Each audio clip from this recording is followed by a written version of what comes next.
It's a new year, y'all. And for me, I've never been one to do resolutions. I do solutions.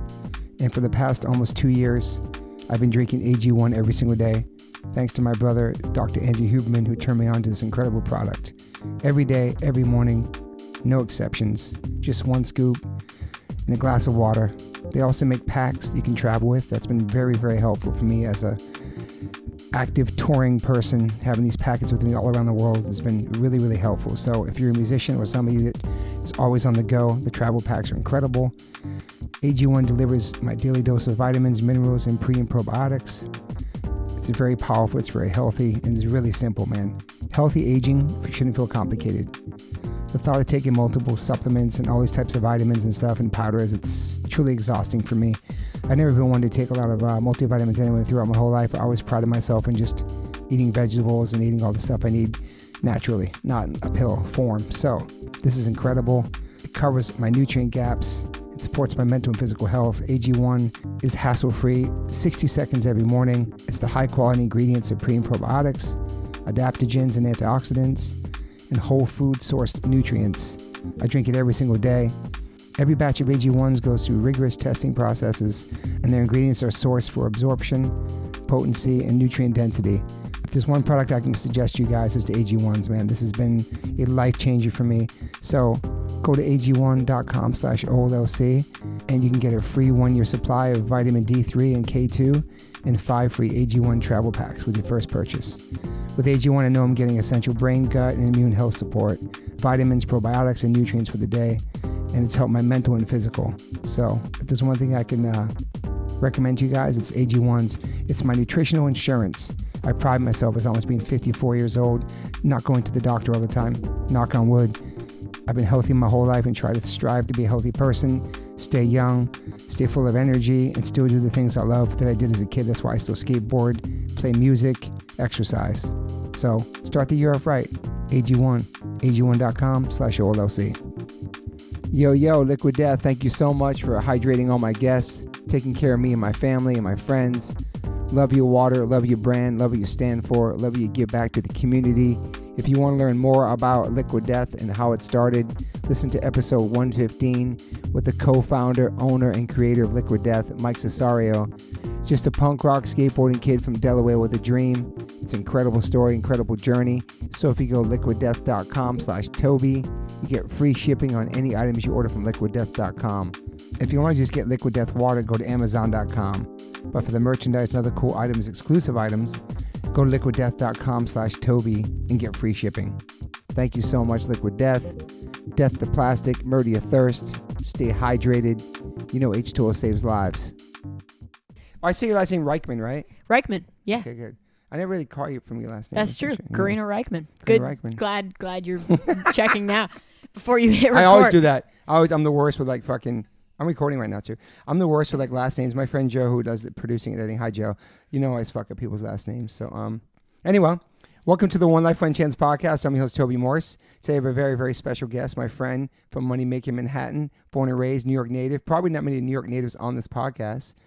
Miss Karina Rykman, thank you so much for being here. Thank you, Toby. Fucking great to be here. This is awesome. This is so sick. It's so crazy because, you know, I met you when you used to work with Rocks Off, doing the shows on the boats and all the different, every show we've done with Jake Snuffleupagus. Love you, Jake, my brother. He put on all of our shows in New York, and you were like his right-hand lady there, right? That's true. What was your job title there? It ended up being, I was the GM.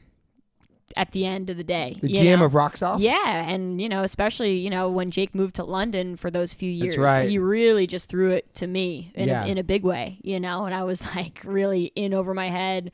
Do we do some shows with just you? 100%. Yeah, that's right. Many. I was settling your shows. I actually just, like on your iPhone when you see like, on this day or whatever, like I just saw like me in the basement of St. Vitus. That's like right. Counting hundreds of dollars in cash. You did our 5 nights there maybe? I did. Wow. I definitely settled all those with you guys. But yeah, I mean, thank you. Hey, thank you. Fucking hey. It's crazy Jake moved to England to work at a place called the Brooklyn Bowl. I know.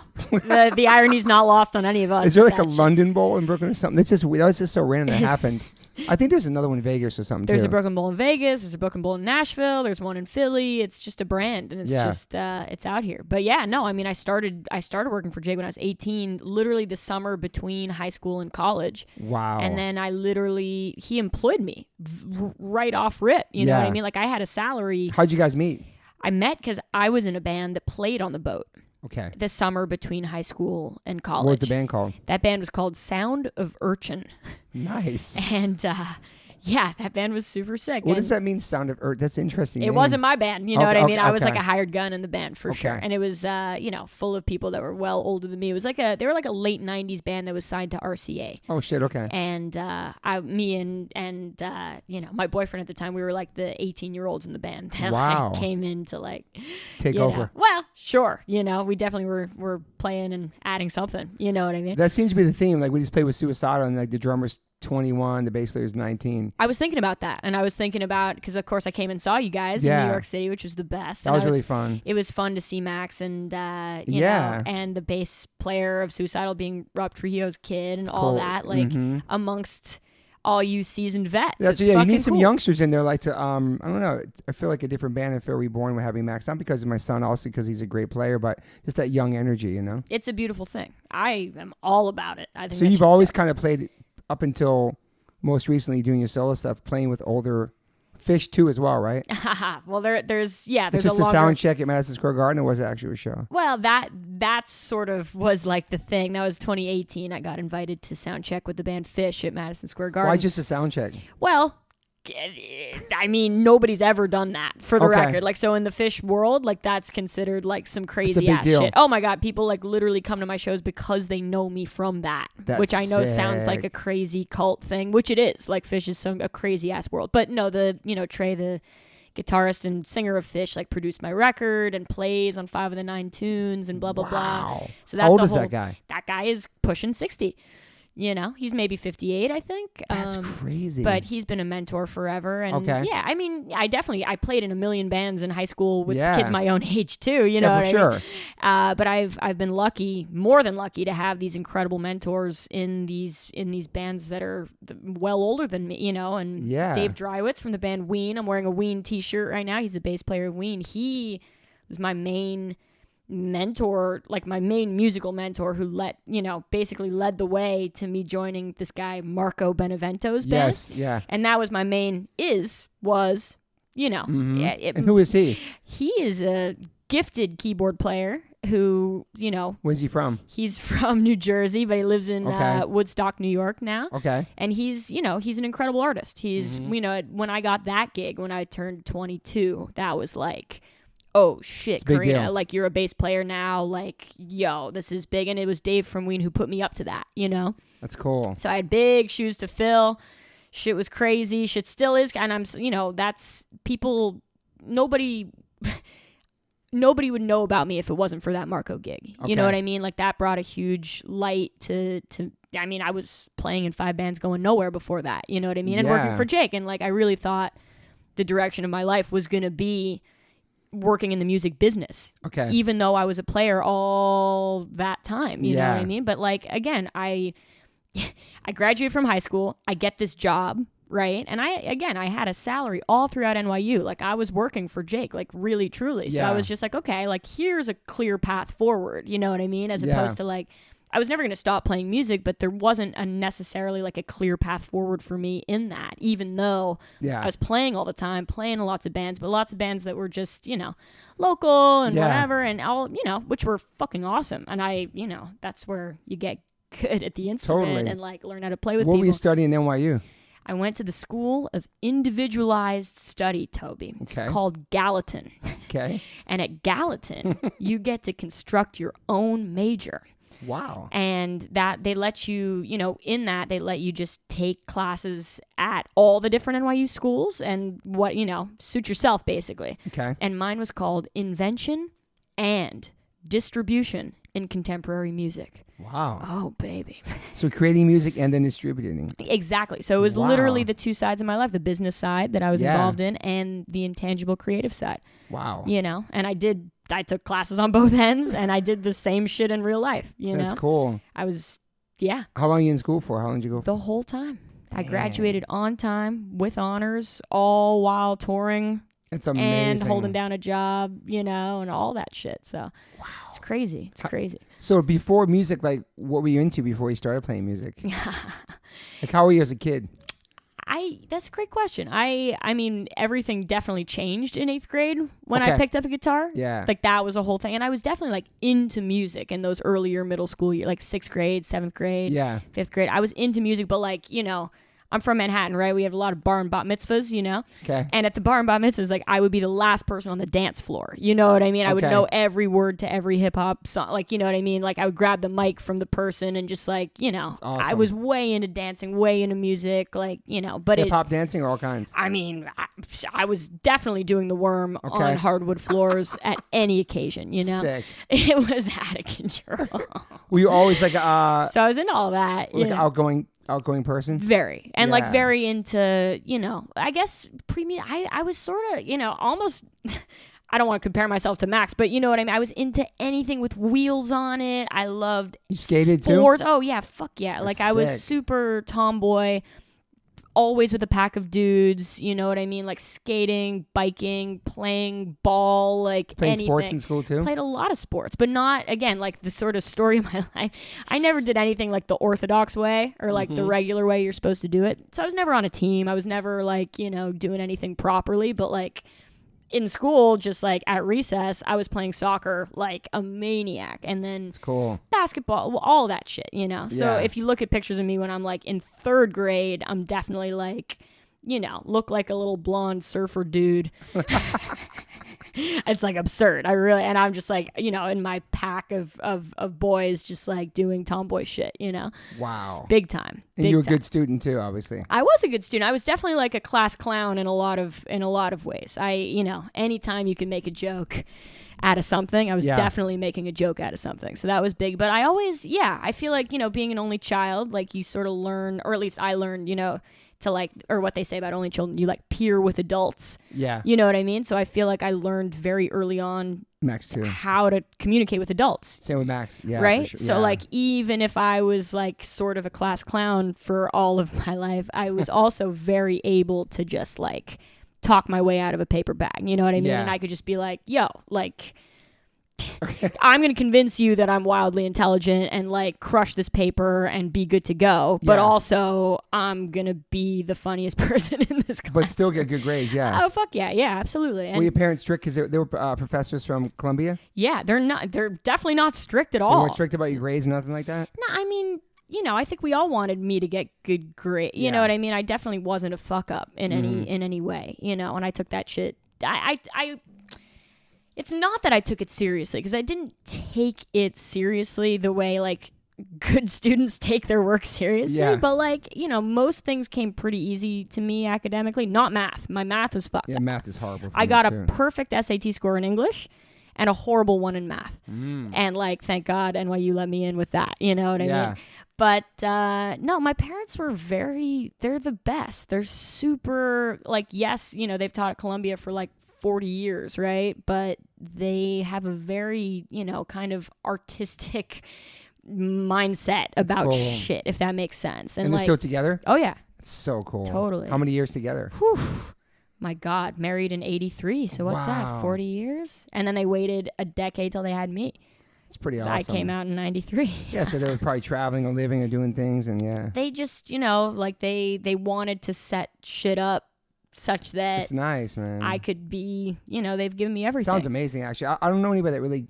I know Vinny Stigmer in some of his childhood. He's from New York, Manhattan, still lives there, but not someone like born and raised and like still living there like you. And like, did you walk to school? What was it like going to school in Manhattan? Like, take the train? That's a great question. I went to school like 20 blocks south of where I lived. And, I would take the city bus home a lot of the time with my friends up Riverside Drive, but Riverside, yeah. But there was definitely like, many years there. Like my main memory is like taking a car service every morning. Okay. That would cost $6. Ain't bad. Which, Yeah. That's not bad at all. And like I would like sleep I was always a night owl, right? Like fucking my parents never like there was never like a bedtime. That's what I'm saying. Like my parents are cool as shit. Like there was But they trusted you to be responsible. And I was. Yeah. That's the thing. And even when I was doing all this crazy, there was a moment there where I was seeing live music 6 nights a week, in high school, coming home late as fuck.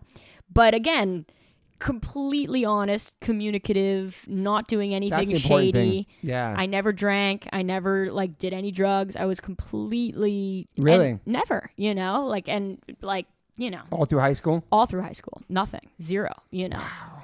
And was always just super. I don't know. My parents are cool as shit. So like, why wouldn't I be cool with them in return? You know what I mean? Yeah. Super two-way street type shit. So it is, because I feel like if you have to lie to your parents, then there's that weird communication, that trusting. Like for Max, we talk about everything. So if he says, I'm going to a party, people are drinking, I'm hanging out. Okay, I know you're there. I know you're at. I know you're safe. We have to start lying to things to your parents. It just makes things, I don't know, the communication is so important. It sounds like you had that too. Big time. You could tell them anything or talk about anything to them. Anything.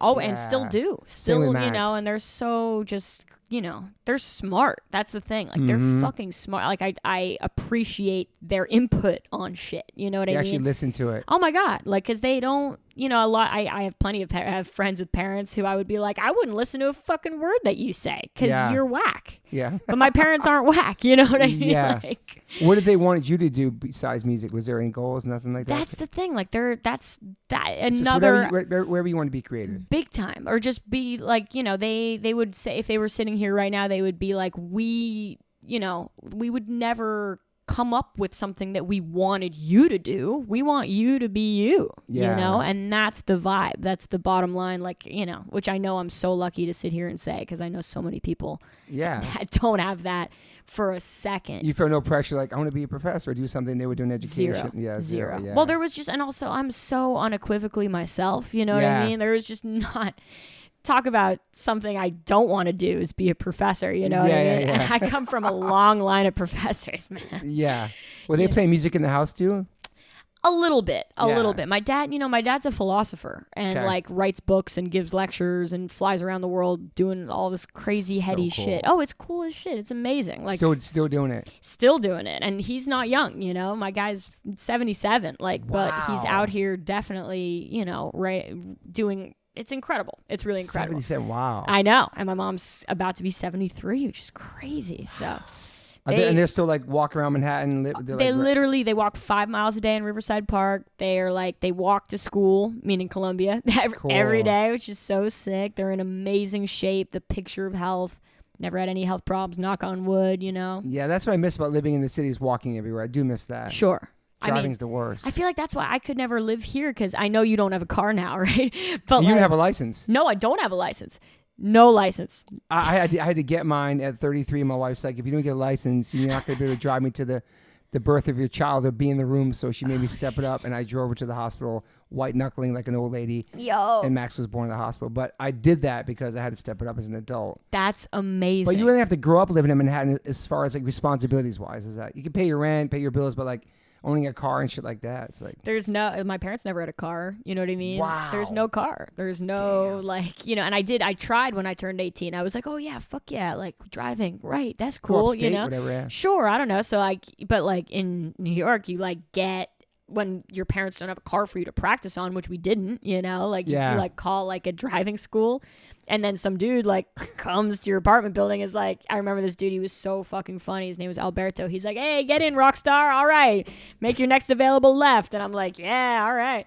This guy's great. But anyway, like that happens like twice a week for an hour. Yeah. And then like 3 months later, you take a driving test. Of course you don't know how to fucking drive. No, man. How does that? You can't learn how to drive. First time? Of course not. Same. I never passed. Me, I never passed either, man. It was a long time. I did it twice. And then the second time I was like, you know what? There's a reason I'm not passing. It's because I don't know how to operate a motor vehicle. Were your parents born in Manhattan too? No. Where are they from? My dad's a simpler case, so I'll start my dad. My dad's from Princeton, New Jersey. Okay. So that's chill, right? Nice. My mom is from Belgium. and then moved to Toronto when she was 14, and Okay. then came to New York when she was like 27, with the Wow. same job that she's had ever since. Wow. Which is wild. That's pretty cool. Yeah. So that's what brought her to New York, the same job. Yeah. She was just desperate to move to New York and was like, it's a crazy ass And story. this is your first marriage ever, both of them together? First marriage. Wow. First marriage, only child. Yeah. Pretty incredible. It's me. I know. It's honestly a model of something, man. I don't know. You think you would be married someday? Sure. But I don't, I've been with my boyfriend for 6 years. We're madly in love. We live together. It's Perfect. beautiful. But like, I never grew up like, I know lots of, especially girls, right? Like they dream of their wedding day or some shit. Never Fairy a tale thing shit. for me. Never a thing I even thought about. Okay. And not a thing that I care about. You know what I mean? Like I think, I care about partnership. I care about having a person who's my person and vice versa. But Totally. the label of it never has done anything for me. Okay. So like, would be fun to have a party. And would be fun. I know like in the eyes of other people, you know what I mean? When you say, oh, this is my husband, as opposed to like, this is my boyfriend, they would be like, oh, okay. Like you're for real. And I would be like, yeah, okay. It's like, a piece of paper too, but yeah. Totally. What about kids? Too young to think about that. Now. I feel a little young to think about it, but I mean, certainly no time soon for me. But like, I think 20s, man. I probably wouldn't want to die without giving that a shot. Nice. You know what I mean? One though. One. One's just like you. Yeah. Just yeah, like me, just like you. I Yeah. think one is great because also, my desire to live in Manhattan till I die is maybe stronger than my desire to have more than one child. Do you know what I'm Yeah. saying? So like, So you'd be in Manhattan till death. Pretty I much. would like to be. That's that I know very. You've you know what I traveled the mean? world too. There's nothing else you like. Nothing else that does it for me like that, man. I don't know. It's just my heartbeat. It's like I don't know. And I talk about liking to walk everywhere. I like to walk everywhere, Yeah. and like Yeah. just the subway system. I just like cruise up, cruise down, I know. do this, cross the park, whatever. Like there's something about it. That's I know. just, And this, speaking of that, yeah. in my notes is that watching your videos, City Kids, that one especially maybe, you make me miss New York. Aw. I wrote that in my notes as like, you just going through the streets of New York and doing all this hustle bustle and stuff, and like those videos, like wow, they made me feel like, I don't know, it was really nice to watch those ones. That's so sweet. Thank and you. I like how that was like never went camping, can't pitch a tent. I love that. I love that shit. I love that in City Kids. And I did deep dive like on your music, obviously before the Marco thing, just like Dirty South, No Occasion. There's like you have a lot of videos, and I was watching them. I was like, it's crazy because until Joyride and the stuff you're promoting now, obviously I knew you played music with different bands, but like just your voice and just everything where you're at now, it's awesome. And then to go back and like deep dive you. Thank you so much. No, it's cool though. I'm stoked on it. I'm so stoked. Because I started from Rocksoft, and then all of a sudden, it's just crazy. And I started doing things with bands, and then really playing with different bands, and like, it's fucking cool, man. It's been wild, man. It's been pretty a wild. Crazy ride. And then for like your you girl. on the news and shit, like ABC Yeah. News, and then on the news again. Yeah. Like Local New York news, yeah, baby. that's just I cool. know. Like, It's cool. is there still New York One? There is definitely New York Damn, one. I love New York One. I miss that so much. Oh, it George goes. Whipple. Oh, those With the eyebrows. eyebrows? Oh. Is that still around? Oh, yeah. Whipple is No. at it. 100%. I do miss like the 24/7 New York news thing. That I really miss that too. That was like really awesome. It's pretty sick. Like, I've fallen asleep to that music, like on New York One on in the background. You know what I Yeah. mean? Just the TV on. So yeah, the ABC News thing I saw, and then the Dirty South thing, and then the All You Wanted video. Oh, yeah. That's a lot of New York right there. That's a lot of New York. And you started for sure. you performing in 8th grade or something? I definitely, my first punk band, which is my first band, it's called False Arrest. Hard. 8th grade. I named it. That's pretty good, right? That's pretty good. That was your first punk band? Yeah, well, that was my first band at all, and it was a punk band for sure. And that was like, That's cool. We got my uncle got me my first electric guitar for my Okay. 13th birthday. And Okay. then, the famous story is like, we're at Guitar Center with my parents and whatever, and they're trying to sell us a gig bag. Okay. And my mom's just like, gig bag? What, are you going to take it out of the house? Wow. And I was just like, I mean, I hope to. She's like, oh, okay, fuck. Fine, we'll get the gig bag. Cool, sounds good. And then 2 weeks later, I'm in this band that's like rehearsing like near 42nd Street, like fucking at least 3 days a week. Like I'm Wow. going down with my gig bag every fucking chance So I get. cute. Gigging everywhere, swindling promoters big time. Like literally just like you know, we're all like 13 and saying like, oh yeah, we could draw 100 people on Wednesday night at 10 p.m. Of course we can. And they're like, go, you know. It's like, of course we can't. What the fuck? Who would believe that? But, you know, that's what we did to get gigs. That's incredible. And then we played for our parents and shit, you know. Like, you did? Yeah, totally. What were you listening to around that age? Well, that was, you know. To inspire you to start playing. So much shit. I mean, you know, the thing that got, like, my buddy put a guitar in my hands and taught me Seven Nation Army by the White Stripes. Okay. As the first riff I ever learned. Sick. And now I was just like, I was like, wait, I can do this? I can play guitar. Like, you just put your fingers in the frets and then this just happens? Like, I was blown away, you know? And that was like, after that, blinders on for the rest of the world, you know? But that band was super, like, we loved, you know, Fugazi and Minor Threat and Bad Brains, but we also, like, we loved classic rock for sure. Like, we were definitely listening to, like, you know, Aerosmith and the Stones and a lot of, like, thick 70s riff rock, you know, I don't know.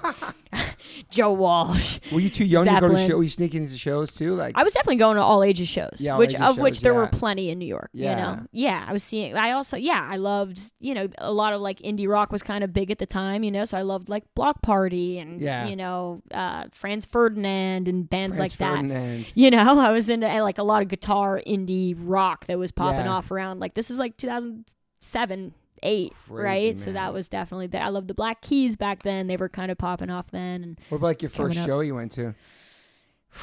Well, I'll tell you, it was my boy Benny Tuckman's 12th birthday party was going to the Garden to see Fall Out Boy, plain white tees, cute as what we aim for. I remember that. And Gym Class Heroes. That was my first. That's a Travi. That's crazy. I believe that was my first, like, actual. That's a pretty sick one. Concert. Not bad, right? Not bad. Madison Square Garden. Wow. So that was big. But then after that, like, very shortly after that, I was just like, okay, here we go. Like, this is not a drill. Like, I'm addicted to live music, you know? Yeah. And I was like, I remember seeing Van Halen at the Garden a few months later because I was, you know, when you get into playing guitar and you're a nerd like me, like, I'm just like, oh shit, and then somebody shows you Eddie Van Halen, you're like, oh, okay, like, I get it, you know what I mean? I was into virtuosic shit as much as I was into, like, you know, meat and potatoes shit, you know? So that was, I remember seeing Van Halen that year. I was in, you know, this band Chromeo. I heard the name, yeah. They're super fun, like, electro funk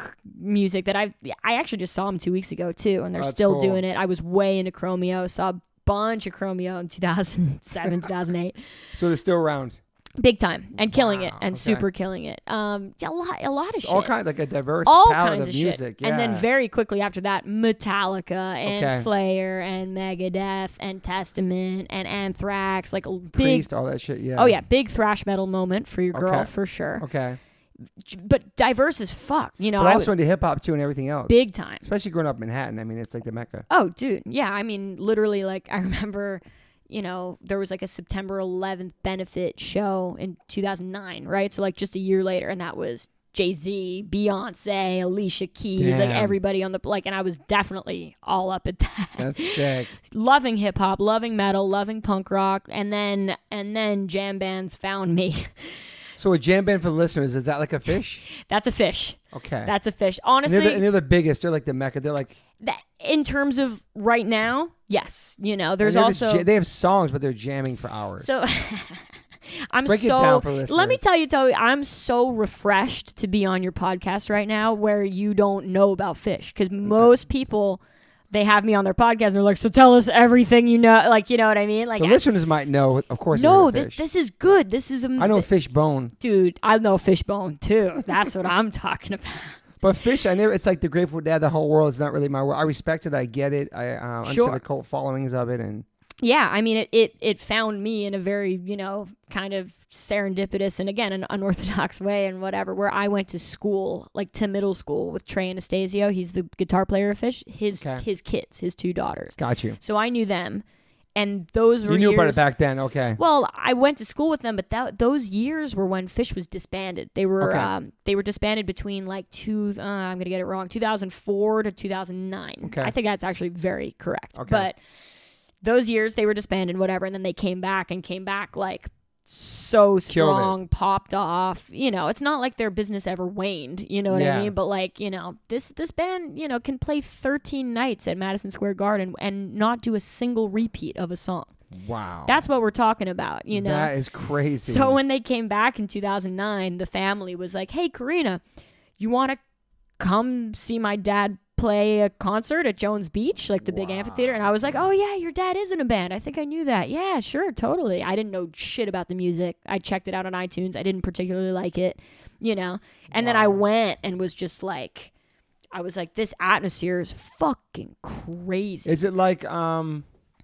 hippie vibe? Is it? Yes, it's hippie vibes. People are dancing their like Woodstock asses vibes? off. Woodstock vibes, but like, you know, younger, because there's like, you know, I mean, there's plenty of people obviously in their 40s and 50s, but there's also plenty New of people. generation, yeah. New gen is really catching on to this shit. So you see all ages of people just spinning, throwing glow sticks, wearing tie-dye, going fucking nuts for this music. And I was like, whoa. And then that show, my first Fish show in 2009, I'm like, you know, I'm 14 or 15, and Trey's wife, you know, says to all the kids, she's like, all right, guys, when they hit their last note of the encore, you run, don't walk to the tour bus. And I was like, what? That's the sickest shit I ever heard in my entire life. What? Because we didn't go to the show on the tour bus, but we definitely left it on the tour bus. And it dropped me off in front of my parents' building. In Manhattan? Yeah. Wow. Because the Anastasios live, you know, like 10 blocks from where I grew up, you know? So they dropped me off. My doorman was just like, Karina, is this how you're balling these days? And I was like, I don't know, man. But it was like one of the greatest experiences of my life. You know what I mean? And I just never forgot that. And then a week later, they took me to Bonnaroo with them. And literally, yeah. And I'm in the practice room watching Fish rehearse with Bruce Springsteen. Holy and I'm just shit. like, And how old are you then? 14 or 15. That's crazy. Exposed man. to the craziest shit ever. And did you realize how insane that was at that moment? Okay. Yes, you big time. And then, but that's where I caught on to the music. That's where the music got me. So for the listeners who don't know, you know, as a kid who grew up loving, you know, straight ahead rock and roll, punk rock, metal, you know, all this different shit. This was not my world at all, right? But it's a fucking complete cult in the best way, I would argue, in the sense that this band has like over 500 original compositions. Okay. So that's so many fucking songs. It's insane. They're prolific beyond prolific. And yeah, the whole thing is like they never play the same show twice. And people go and go and go. It's like you rack up shows like somebody would rack up packs of Pokemon cards. Wow. Hoping that you're going to get this one song that you really want to hear. Kind of vibe, you know what I mean? That's crazy. It's out of control what they've built, and their legacy is only getting stronger, and it's fucking 40 years in. I was gonna ask 40 years. Wow. 40 years of Fish this year, which is really fucking crazy. Damn, and man. I fell in love with the music, man. I just did, and there's something so intangible about it. Where, and if you don't know and you're on the outside looking in, this all looks ridiculous and whatever. But then, like, I don't know, I ensconced myself in it. I obviously was like, I had access to it, you know what I mean? And like, whatever. And there's something about it. So, the band will play a song and then they'll jam, meaning they'll improvise. Okay. And so the jam will be like, you know, it's sort of like jazz meets rock and roll, you know, and whatever. And things can sort of take, you know, sometimes they jam for 20 minutes. Sometimes they jam for 30 minutes. Like, sometimes they jam for 6 minutes, you know?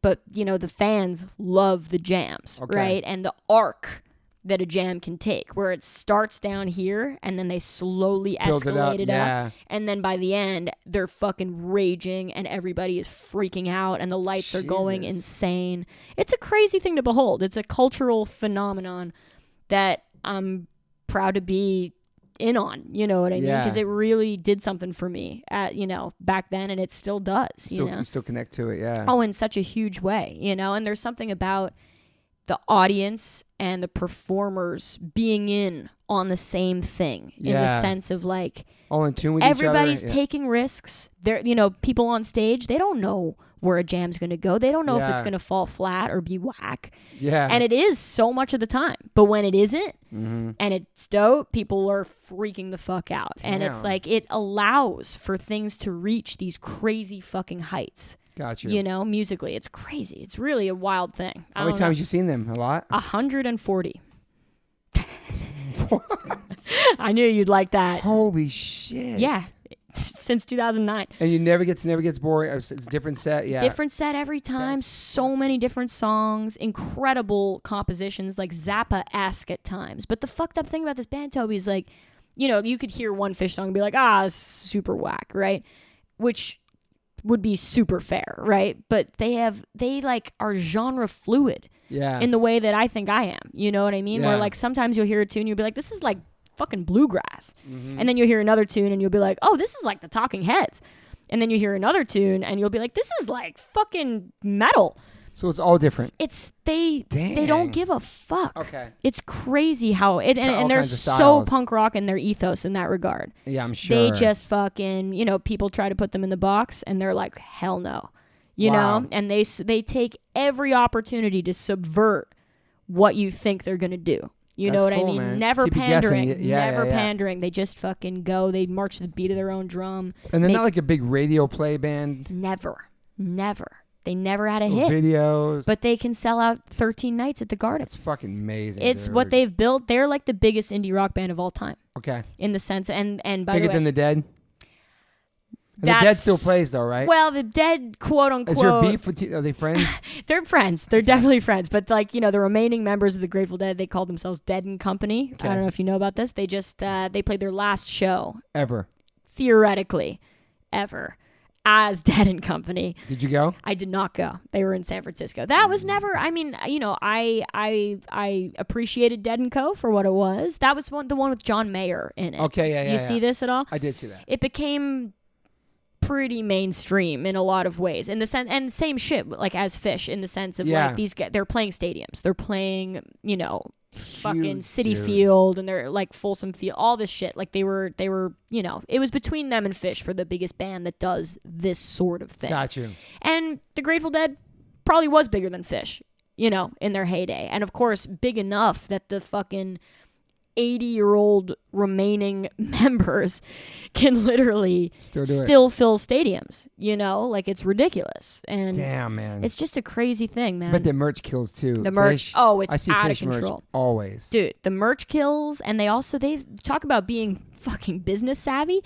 So here's the thing about Fish, right? Mm-hmm. You go on Spotify, Fish barely has like 500,000 monthly listeners, right? It's like not even a thing. It's not even, I mean, look, that's a lot more than I have, but like, you know what I mean? It's when you're looking at bands that fill stadiums, that's not much, right? But they created something called the Live Fish app. And so every Fish concert is recorded and mixed and mastered. And fucking right after the concert, it's put online. And people buy the shit out of it. Well, you can subscribe to the fucking thing. It's like so smart. They make like hand over fist dollar bills doing this shit. Probably print their own merch, have their own merch stuff. It's got to be out of control, you know. It's like Insane Clown Posse, but a different genre and a different, like, I don't know, subculture and a different world where like they're pretty DIY too. Totally. Obviously, I talked to Jake about them, like making their own merch, doing all their stuff, like.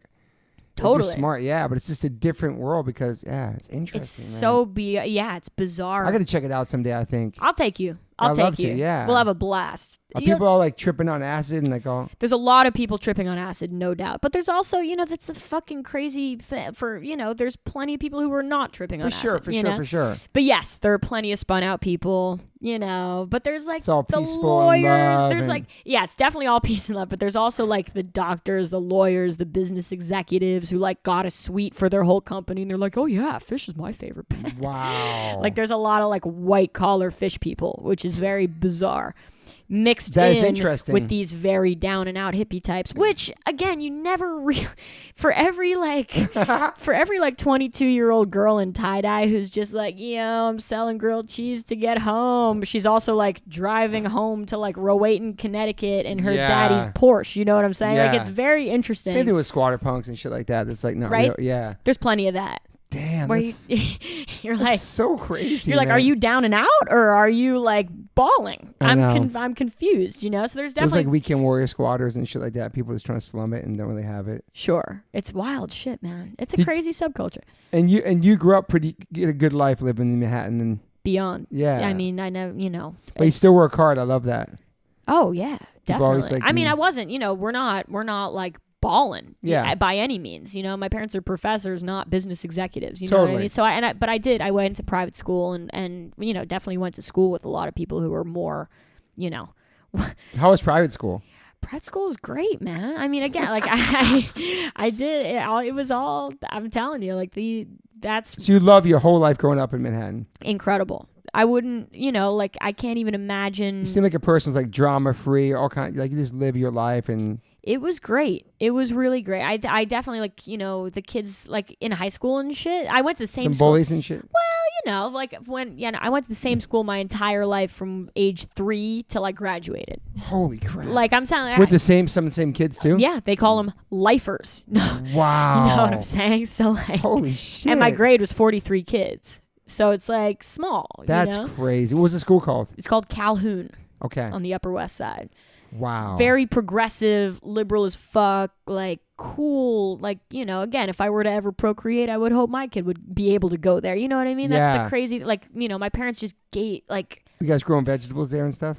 At Calhoun, yeah, on the roof for sure. They had a rooftop farming garden. And shit. That's cool. Yeah, they also had this dude Chef Bobo. Shout out Chef Bobo, who's like from the French Culinary Institute. I swear to God. Jeez. And like the lunch program at my school was literally, there was like a different film crew in the lunchroom every fucking week trying to, you know, document that they were like, you know, the cutting edge of like serving kids good food. You know, the urban gardening stuff on the roofs of Manhattan, all that all shit. of it. Damn. And like my school was like at the forefront of that shit, which was pretty funny. But of course, every time there was a camera crew in the cafeteria and they wanted to like interview a kid, I was like, oh, I got this. Yeah, get over here. I was like, let me tell you about the carrots. They're so free range, baby. Oh yeah, it's great. You were talking shit? No, I was like, they're just fucking, I just wanted to be interviewed. I was like, let's go. I got you. That is fucking funny. It was really funny. Max went to Larchmont Charter and they had like, we had to give hours, so we had to serve lunches. Me and Moon, they would call me Tattoo Man. We donate our time to serve the lunch to the kids, and there was compost and making their own vegetables. And Max was the only vegetarian in his whole school. Get out. But the chef, this is some Hollywood shit. The chef was Toby Maguire's personal chef, and he's vegan. So she would give Max custom food every day. Get out. You see, that's amazing. But we drove him to school every day. It was kind of like this like kind of sheltered bubble. It's a lottery to get into the school, and my wife's like, if you don't get him to a school in LA, I'm moving to Chicago. I'm like, fuck, I ain't going to Chicago. So like, I was really on it about just staying on the people. And I remember being like on tour in like Zurich or something, getting an email that Max got into school. I started crying. Like, it's a big deal to get into like this school. That's amazing.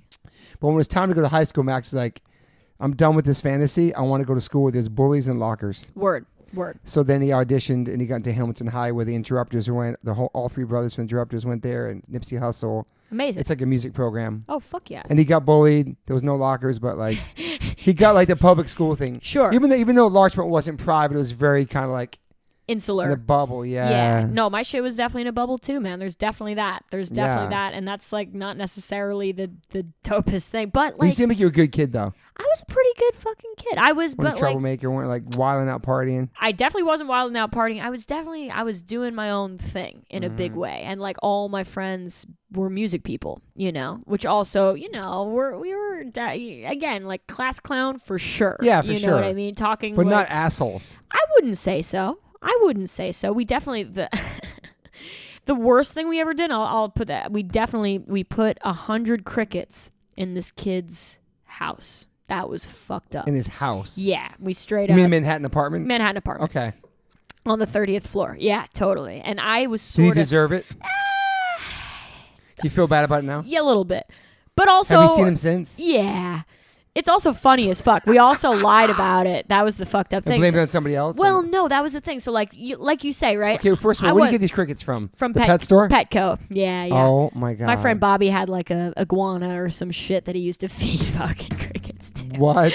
So he was just like, dude, whose idea was it? Not mine, but I was technically the person who executed it. So that's kind of fucked up. Wow. But that's the thing. So it's like my boyfriend Josh, who was like, you know, music guy, guitar shredder, virtuoso guy, and then my boy Bobby, who's the one in my punk band, you know, the guy who taught me how to play guitar. Me and Josh and Bobby, and then it was poor Julian. I felt so bad, man. Well, now I feel bad.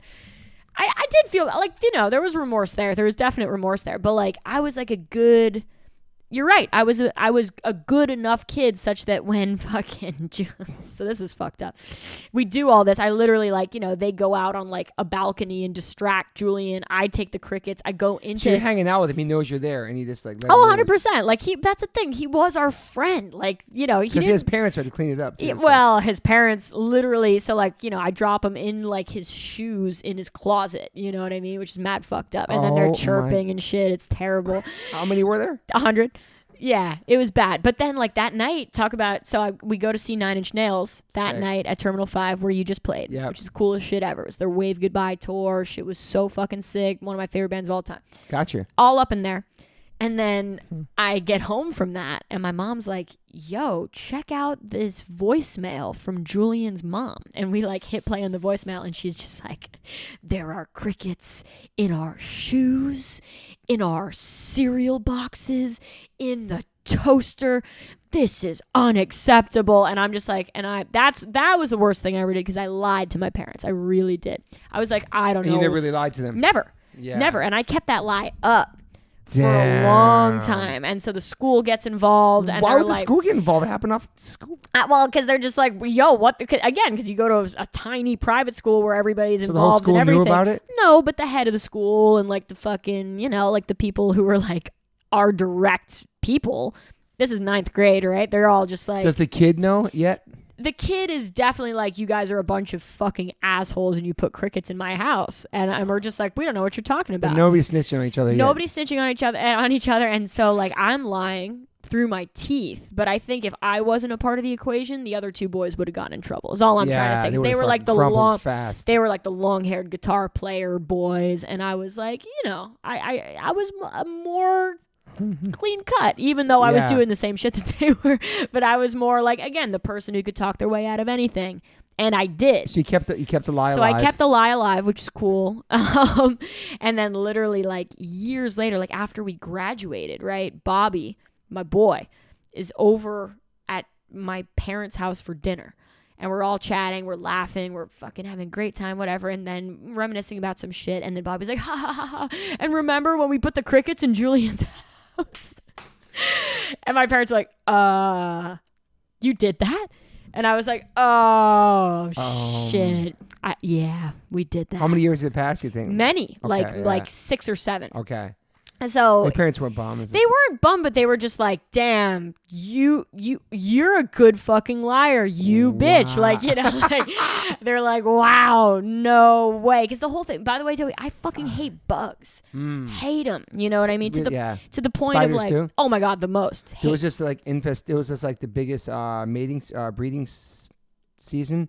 There was spiders all over this house, gigantic ones. I'll show you one later. They're all outside and they're fucking massive. Oh and my they're God. so scary, dude. I'm gonna freak out. I don't know. So you hate I'll hold it together. That's the most scariest insect to you, is a spider, probably? Big time. Okay. And like as a kid, like I was like, if you asked me what are you afraid of, I would have told you spiders. Were there spiders in your apartment? No. No. Okay. Thank fucking God. But like that's why like I can't live anywhere but Manhattan because there are fucking bugs everywhere. You just got rats though. Oh yeah, that's cool. That's fine. The rats eat rats are cool. Mice are cool. Like I'm cool. Rodents, like I'm down. And even snakes. Like I'm down with snakes. Not that we have any of those, but like I'm more like chill with snakes. I don't like insects, you know. So my mom knows that like even if there's a fucking like fly. Yeah, well, maybe not fly, but even like I don't know, like ladybug. I'm like, oh, what the fuck? Get this out of the like, I'm like uptight about all this shit.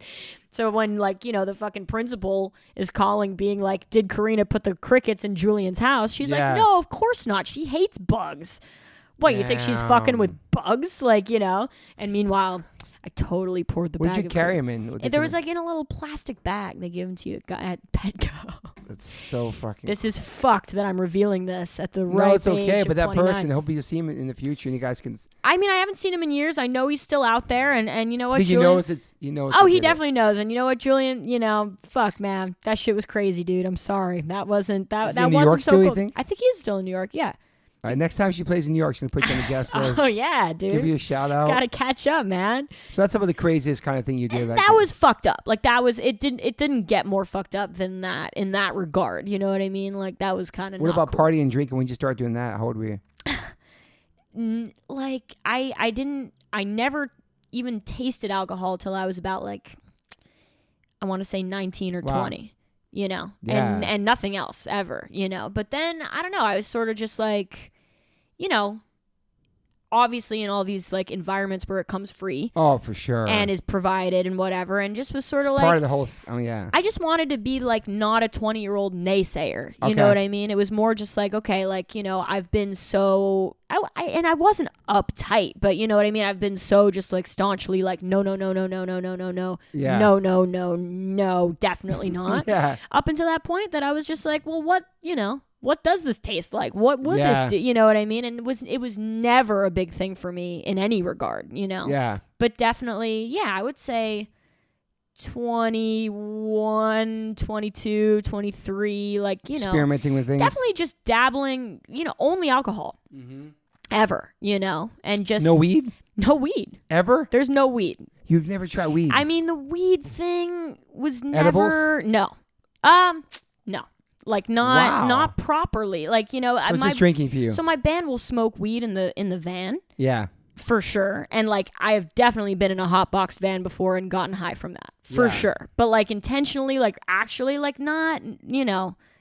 Were you telling a story about them doing smoking weed? You got in trouble for it? It was an Airbnb fucking thing. Yeah. Yeah. On the last tour. No good deed goes unpunished, Toby. It's so rough. I mean, literally, and I love, you know, I'm all about people smoking weed. I'm all about people doing whatever the fuck they want. Totally. Number one, Yeah. you know, like that's the It whole. makes you happy, not hurting people. Oh my hurting God. yourself. Yeah. And dude, like I've never tried acid. I've never done mushrooms. People would literally like look at me like I have three heads telling you that, making the music that I make that is Yeah. psychedelic as fuck, you know? Mhm. But it's just true. Like, you know, and I don't know. I feel like I always have felt so good that I don't want anything you seem to like come a totally in high on life person. big man. time, you know? And when You always have a good positive energy, man. well, I've had a great life. Yeah. You know what I mean? Like, Yeah. and I know you can have a really fucked up life and stay away from all these things too. You know what I Totally. mean? But for me personally, shit's been so good. I don't want to really have anything come in there and fuck with my brain chemistry. And that you're always focused on everything. Oh my God. And like always look at the bright side of things and like have a really good disposition and outlook. And, you know, I So don't you've know. always been an optimist. Big time. Yeah. Or just, I don't know. Shit's, yeah, definitely. Always been positive. Always been positive. But with the drinking thing, like, you know, like I'm standing before you, what day is it? October 25th or some Yeah. shit? Like you know, I'll have a drink once in a while, but What's like your drink your choice? I'll have like a few sips of tequila if I have to like stay up all night long in New Orleans. That'll keep and you like, up? oh Tequila? yeah, tequila's an upper. Ah, I did not know So that. anything else, kind of no good. I've never had a beer in my life. I hate wine. Wow. Like shit like that. Like, you know, again, all the normal shit that people like. I'm like, no. You ever smoked cigarettes? No, never. You ever vaped? Never. Pills? Never. You know, So- Advil. Come on, I do that too. That shit's dope. Oh, you know what else is great? Excedrin. Great Okay. drug. Great drug. I really recommend it. You're almost straight edge. Mine is alcohol. It's crazy. Yeah, but again, like the last time I drank alcohol was probably like May. Mm-hmm. You know what I mean? So like, and Yeah. even that was probably like literally like in New Orleans when I played Jazz Fest and have Yeah. to stay up and play music until like 6 a.m. Yeah. You know, and like there's It's no better than Coke. and there's no espresso around. You know, so I'm just Yeah. like, oh, so there's this bottle That'll of tequila. probably fuck like, you up more, to be honest. Keep I- up being jittery and shit. Espresso. I love espresso. That is a drug of choice for me. How for many sure. coffees you have in a day? One. Just in the morning, one espresso. One, like at home for sure. Yeah. Like one espresso a day, and I'm good. You Yeah, know? same On the if I have coffee. road, on the road, things can get Yeah, different. you you get know, tired into the day traveling to the venue. One you of wanna those fucking play a things. show. Like, yeah, I love espresso. I love coffee. I'm a coffee drinker for sure. You know, At least one a day. That's it. I'm probably a one a day gal for sure. Yeah. What for about sure. matcha? Or, Love matcha. Do or like love yerba matcha. mate or like some teas like that. I definitely fuck with all that. Yeah. Caffeine shit. Green tea. I'm down. I'm here for all that. And I don't fuck with like no Celsius or whatever. These people are drinking that shit these days. yeah. What is that? What is that? I don't know what it is. I don't know. It just popped up on the scene. Everybody's drinking a Celsius. I'm like, well, what's going on with this? It just looks chemically. Maybe it's not. But Is it like a bubbly drink? I think it's a bubbly drink with either caffeine or some shit in it. I don't know. But it's definitely getting people cranked on that good shit. Yes, see people on that. Right? It's like the new White Claw or some shit. I know, but I think it doesn't have booze in it. I think it's just an energy drink. So I don't fuck with that. That Yeah. sort of seems weird. Not that I never tried Red Bull and none of those drinks before. I'm scared. I've had sips of Red Bull in my life. My son too, but he tried it like it's been years. a couple months ago. He's like, this makes me feel crazy. Oh, it's a disaster. Yeah, I wouldn't touch it now. Okay. I wouldn't touch it now. That's more like, 21-year-old Karina definitely would like try a Red Bull. Yeah. What are some of the jobs you've had throughout your music career up until now? I've literally, when I was... Since you graduated. Right. Well, for what I worked for Jake Sefnarowski, Rocks Off, from age 18 to 26. Oh, okay. And then literally like they say like don't quit your day job till your night job starts paying. My night job had been paying the whole time. I mean? You would, yeah. I was gigging and I was smart. I was in Marco Benevento's band, and that was a whole thing. But then like a month before the pandemic, I quit.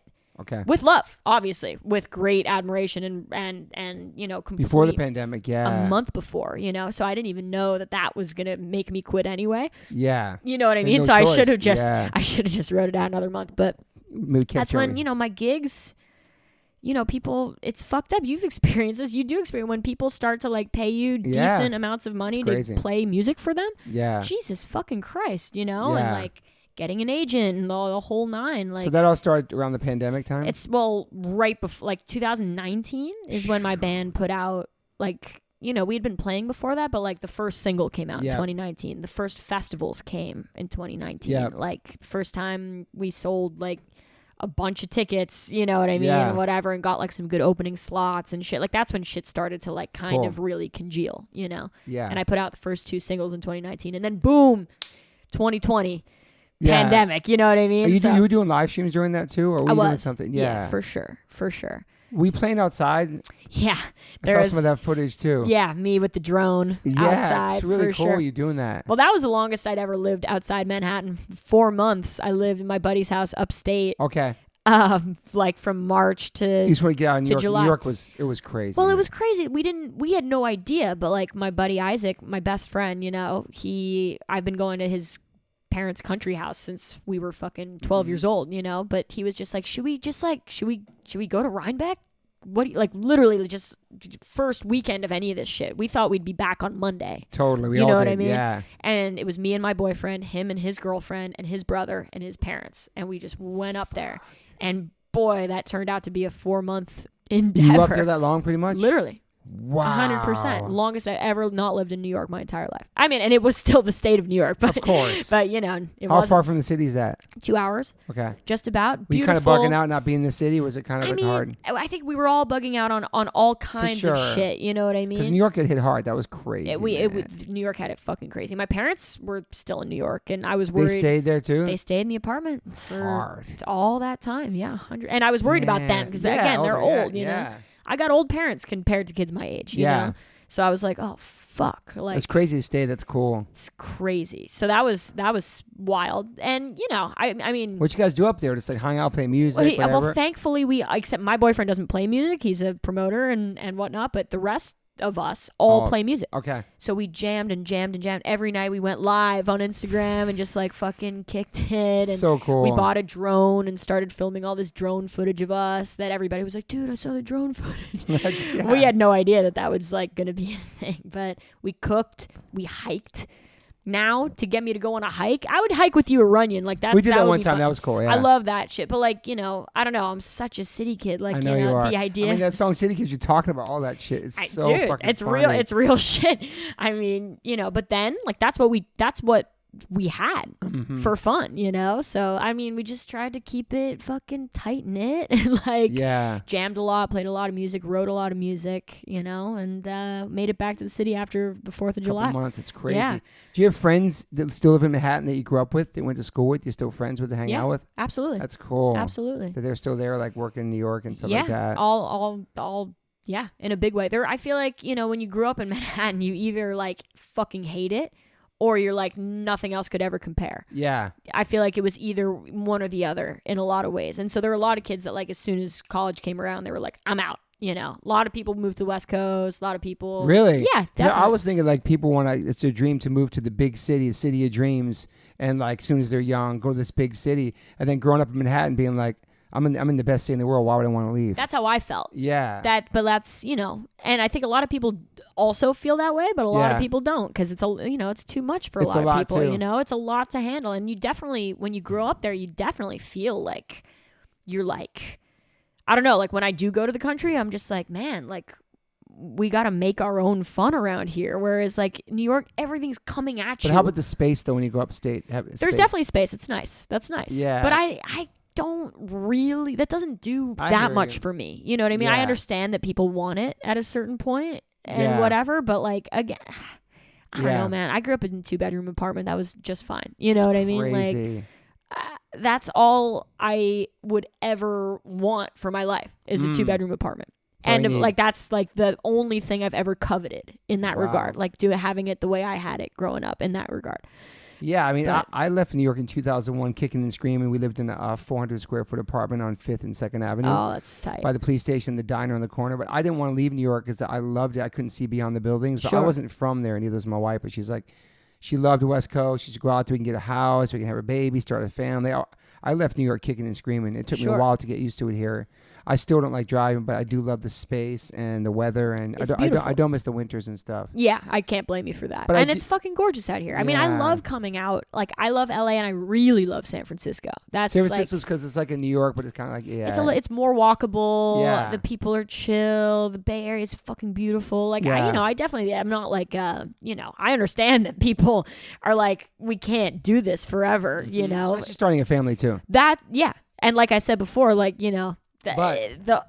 my desire to live in Manhattan outweighs my desire to have more than one kid. Yeah. Do you know what I'm saying? And and again, I don't want, right now I don't want fucking kids at all, but you know what I'm saying. But you're a perfect example of somebody who was born and raised in Manhattan, came out awesome. Thanks, dude. Like came out as like an awesome kid and like creative and talented living in Manhattan because you think a big city and raising a kid in a small apartment. I don't know. Sure. I mean, it's hard. I would say, it's definitely there's something to be said about, you open a door and you're in a backyard and you let your kid run around and whatever. Like those things are theoretically easier. But there's something about when you grow up in Manhattan, you are exposed immediately, no matter what kind of bubble you're growing up in, home, just everything. Fucking the richest person, the poorest person. You ride in the subway, you're seeing all walks of life, Facts. all races, all cultures blending into each other, and people help each other out, and people are fucking, there's real heart and soul there. Even if you think that it's fucking glitzy or any of those things, like around every corner, there's something different, you know what I mean? And it's really still the same New York. It's incredible, and no matter how much it changes, because it's fucking changing by the second, it still stays the same. Because do you ever get like I miss the old New York type shit, or just certain things? I mean, you definitely see shit like, what you don't love to see the gentrification, like moving people out of their neighborhoods and shit. That shit's really sad and fucked up, But there's rent stabilized apartments that people have been in forever. Crazy, dude. And there's so many like, Bushwick is now this popped off area. I know, man. Where all my friends live there, and that's fucking awesome, and like you can find places to live, Bed-Stuy too, stuff like that, right? Oh, tons of Isn't East New York still like East New York though? East New York's East New York, I would say. Yeah. I rented our last tour van from East New York. Wow, because some places didn't really change. I mean, there's tons of that as well. And NYU is pretty huge too there now. NYU? It's like it's insane. Yeah, it's insane. I mean, down there is like really bougie at this point, but still like Greenwich Village and down by like Greenwich Village is popped off, no doubt about it, and it's expensive as shit. And like, but you could still like in Alphabet City, like you keep going east, the shit gets cheaper. You want a 5-floor walk up, Avenue D for dead, no problem. Yeah, probably 2,000 maybe or something for one bedroom or something. Sure, something around there. You can definitely like. There's deals to be had. There's shit to be found. But all I'm saying is that like it's. Like for me personally, the shit that you just grow up, of course you grow up faster theoretically and you get exposed to more shit, but you get exposed to more shit, Toby. Yeah. That's cool as hell, you know what I mean? And like, I don't know, I feel like a lot of kids, like when I did go to NYU and I was like the tried and true New Yorker and I met all these other people from not from there, they were just like, they had to learn so much shit about life quickly. Yeah. You know, Yeah. and how to handle yourself and how to talk to people and how to not be a jabroni and how to just fucking, because you're going to, like, you know what I mean? There's crazy shit happening in New York. And if you don't know how to watch yourself, like, you have to know how to watch yourself, you know, just as much smart. as you know how to, like, you know. It's a fast moving. Yeah, it is. There's a lot there. I wouldn't have traded it for anything. Incredible. NYU was that your group Youth Posse? Haha, yep, What is that about? I'm gonna put the air conditioner on. Keep talking. Go what for was the it. Youth Posse about? The Youth Posse was my, you know, that was like my late high school / college band for sure. And they, shall we say, we made 2 records, and they are just like, it was like we wanted to be like somewhere between Tenacious D and Ween. And, Nice. And the music was just like off the fucking walls. One song more bizarre than the next. Just like, you know, like I'm not saying offensive, but like, you know, borderline offensive. Okay. You get canceled for it now. Definitely. That's a good name. That's 2 for 2 names. Youth Posse's pretty good, right? It is, yeah. You guys play shows too? We definitely played shows. Played a lot of shows, you know, and we played like, you know, colleges. We played like Vassar and Bard and shit like that, which was fun. And damn. Yeah, all around Brooklyn, Manhattan, whatever. We opened for Gene Ween at the Brooklyn Bowl. I know that name. What is that? He's the singer of the band Ween that I keep referring to and shit. But, you know, I don't know. Cool. Did a lot of stuff like that. And they're, you know, I'm very proud of the records we made together because that was like some of my first, like, you know, recording experiences, which was cool. Yeah, were you too young to go to CBGB's or play there? It closed. Didn't it close in 2006, right? Something like that, yeah. So that was 6th grade for me. So I was already kind of missed it. Fucked. So sad. Max's Kansas City, all that shit. All the shit that, like, Niagara. You know, that's still there. It's still there. Still there. Continental's gone. Gone. Coney Island High was incredible. Very the Roxy. gone. Yeah. The Wetlands. Gone. That's where I met Jake. Yep. But now there's new clubs, new memories that people are having. Totally. Our kids playing lots of shows in Manhattan. Is it mostly like in the boroughs and stuff? There's both. There's definitely both. Like the Mercury Lounge. Yeah, really, it's still popping. It's definitely still popping. 3 shows a night. Lot of people still fucking coming up doing that. You know. That's cool. Which is really great. You know. Mercury Lounge. There's a place called Baby's All Right that people are playing in Brooklyn. That's, you know, around the same size, 300 cap. That's good. Very cool. Again, also the sort of 2 shows a night kind of model. You know. Which is cool, because then you see people like... There's early show, late show thing? Early show, late show. They had my friend's band perform last night, but she was headlining. She played at 7:45, which I thought was crazy. I couldn't make it. I was so bummed, but like... Sucks. Because then there's another show at 9:45 or something. I know. It's like a dance club or something? Or a lot of clubs do that, too. Even, like, you know, the bigger ones, where it's like Webster Hall will have, like, a headliner. You know, like an actual show that, you know, fucking 1,200 people paid tickets to see, right? And the shit has to be done by like 9:45, 10. Yeah, that's happened for our Brooklyn show too, is a hard curfew at 10, yeah. That's real shit. Is that new since the pandemic? No, they've been doing that. You know, there's definitely, because, you know, these clubs, man, it's hard. It's hard to make a dime. So, like, you know, if you can have that show and then also have, like, whatever fucking Taylor Swift dance party or some shit that actually, like, really sells tickets. That's crazy, man. Which is wild, you know, and you do both in a night, they're doing it, you know, which sucks, as you know, as in a band when that shit happens. And you're like, rushed out, you merch everything. We got to get the fuck out of here. Oh, my God. Go, go, go, go, go. Like, it sucks. It's the worst. And then the crew's yelling at you, and you're just like, I'm just played a fucking 2-hour show. Like, Jesus Christ. Like, have you played any Live Nation shows since they stopped taking merch percentages? No, which it's incredible. Really hoping to, I gotta say. We played a couple with Suicidal, and the first show, they'll give you a $750 gas card. Dude. And they'll give you $750 cash for your food. Legitimately. Yeah, it happened already twice. Dude, that happened for you. And then no percentage of merch. That's the coolest shit I've ever heard. No, it's so cool. It's not happening no more. I mean, taking merch money's always been fucking so shitty. Shitty. I'm glad Jake never did that. I know. And I've been able to get away with murder in that front. You have? Big time. Of just like being a band playing venues? Being a band playing hustling, big venues and just fucking selling, and then just like kind of just being like, okay, bye. And then nobody asked me anything. And like, you know. Yeah. I don't know. I've been able to get away. You gotta be careful though, because they'll catch on to that too. I know, and I shouldn't be saying it on your podcast. That's okay, either, but somebody I know, maybe it's from I don't want to say the band, they got like put on a list. It's on like a no-fly list where they know that this band particular merch guy will scam the merch percents. Oh shit. So like they're on the radar. But my wife, I'll say it on here, my wife had this, we talked about it the other day, she had this pink wooden box that had H2O stenciled on it, and she would wheel it into the venues and keep all the merch inside. And she was a good hustle, great. She would kill merch and then switch out the counts. We'd sneak in merch through bags behind all night long, bring their duffel bags. Dude, you had to get a hustle, man. They're taking that much money from you, 20, 30%. It's fucking, and it's that's crazy. They took that from touring bands. It's crazy, and it's like that's how we make our dough on the road. Like it's without that, ain't no record sales and stuff like that. Yeah, I mean, shit, we need that. And you see these bands these days, they like get like a fucking van or like a bus or some shit, and they right just from the park jump it in front of the venue, and then they just sell merch out of that. So literally, like, wow, it's a crazy hustle. It's kind of sick. Yeah, no, and the venue can't really do much about it. So like, a band will not sell any merch in the venue, but they'll pull up to the curb and just have some people like selling shirts and whatever out of a car.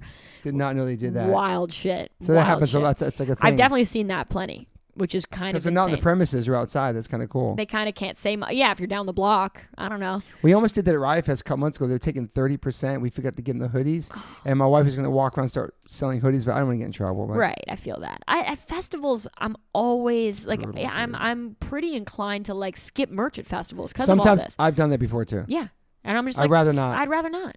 Buy it online. Buy to the headlining show. I don't know. It goes right to the band online. Yeah. I don't know. That shit, it just, I don't know. A lot of times when we play festivals, it's like, okay, I'm in, and then we're out, and then whatever. And then like the annoyance of settling merch at a festival. Counting and waiting to count out all day, and then 1,000 bands are playing anyway. And then you make $40, or whatever, because you took all the money that we made. Like, fuck me. Like, I'd rather not bring it. Do you do your own merch and stuff? Do you ship your merch? You have like a website? Now I have like a company. But before you were doing it yourself? That does it. I did it myself forever and ever. But now, I mean, I'm fucking super hands-on, like meticulous about who designs the merch and shit.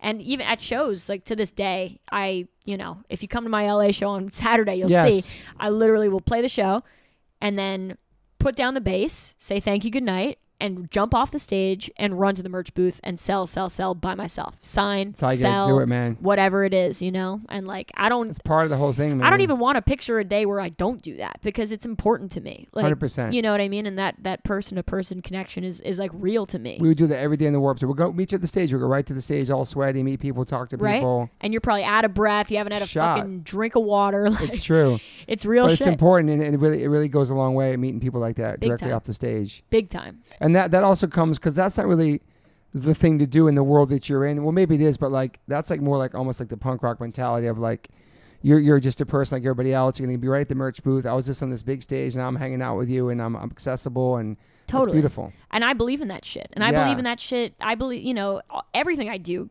has a punk rock ethos behind it. You know what I mean? Including like exactly what you're saying, and musically, even if the music is different. You know what I mean? Totally. It's just like. I believe so strongly in there being no pedestal between performer and audience member. Yeah, 100%. I want it to be a dissolved, there's no hierarchy. We're energy transfer units in a room together making something larger than ourselves. Yeah. And we're participating in it, in 100%. a time and a space together.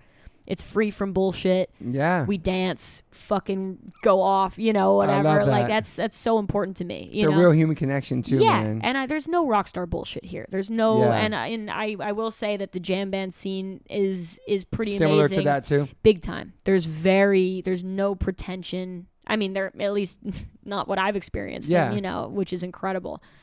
People just want this human to human connection. It's community, Which is the same with punk, and it's the same. I don't know. I feel strongly about that shit. Me too. It's kind of. That's why big stages are hard for me. Yeah, totally. No, I'd rather the big stage. It kills me, man. Sucks because you're not. Like my in there. soul just does something to me. And I walk out there, I see that, I'm like, fuck, man. I don't mind going to the barricade or going in the crowd, but it's just that immediate when I see that, it's just something that's right rough. Because it's forcing the separation between people. Yeah. Right. It's like it's taking you away from the crowd, you know? That's real shit. I super understand that. It's crazy how music wasn't like essential during the pandemic. It was like the lowest thing on the totem pole that nobody talked about when music was coming back, when we can play again, when we can go on tour.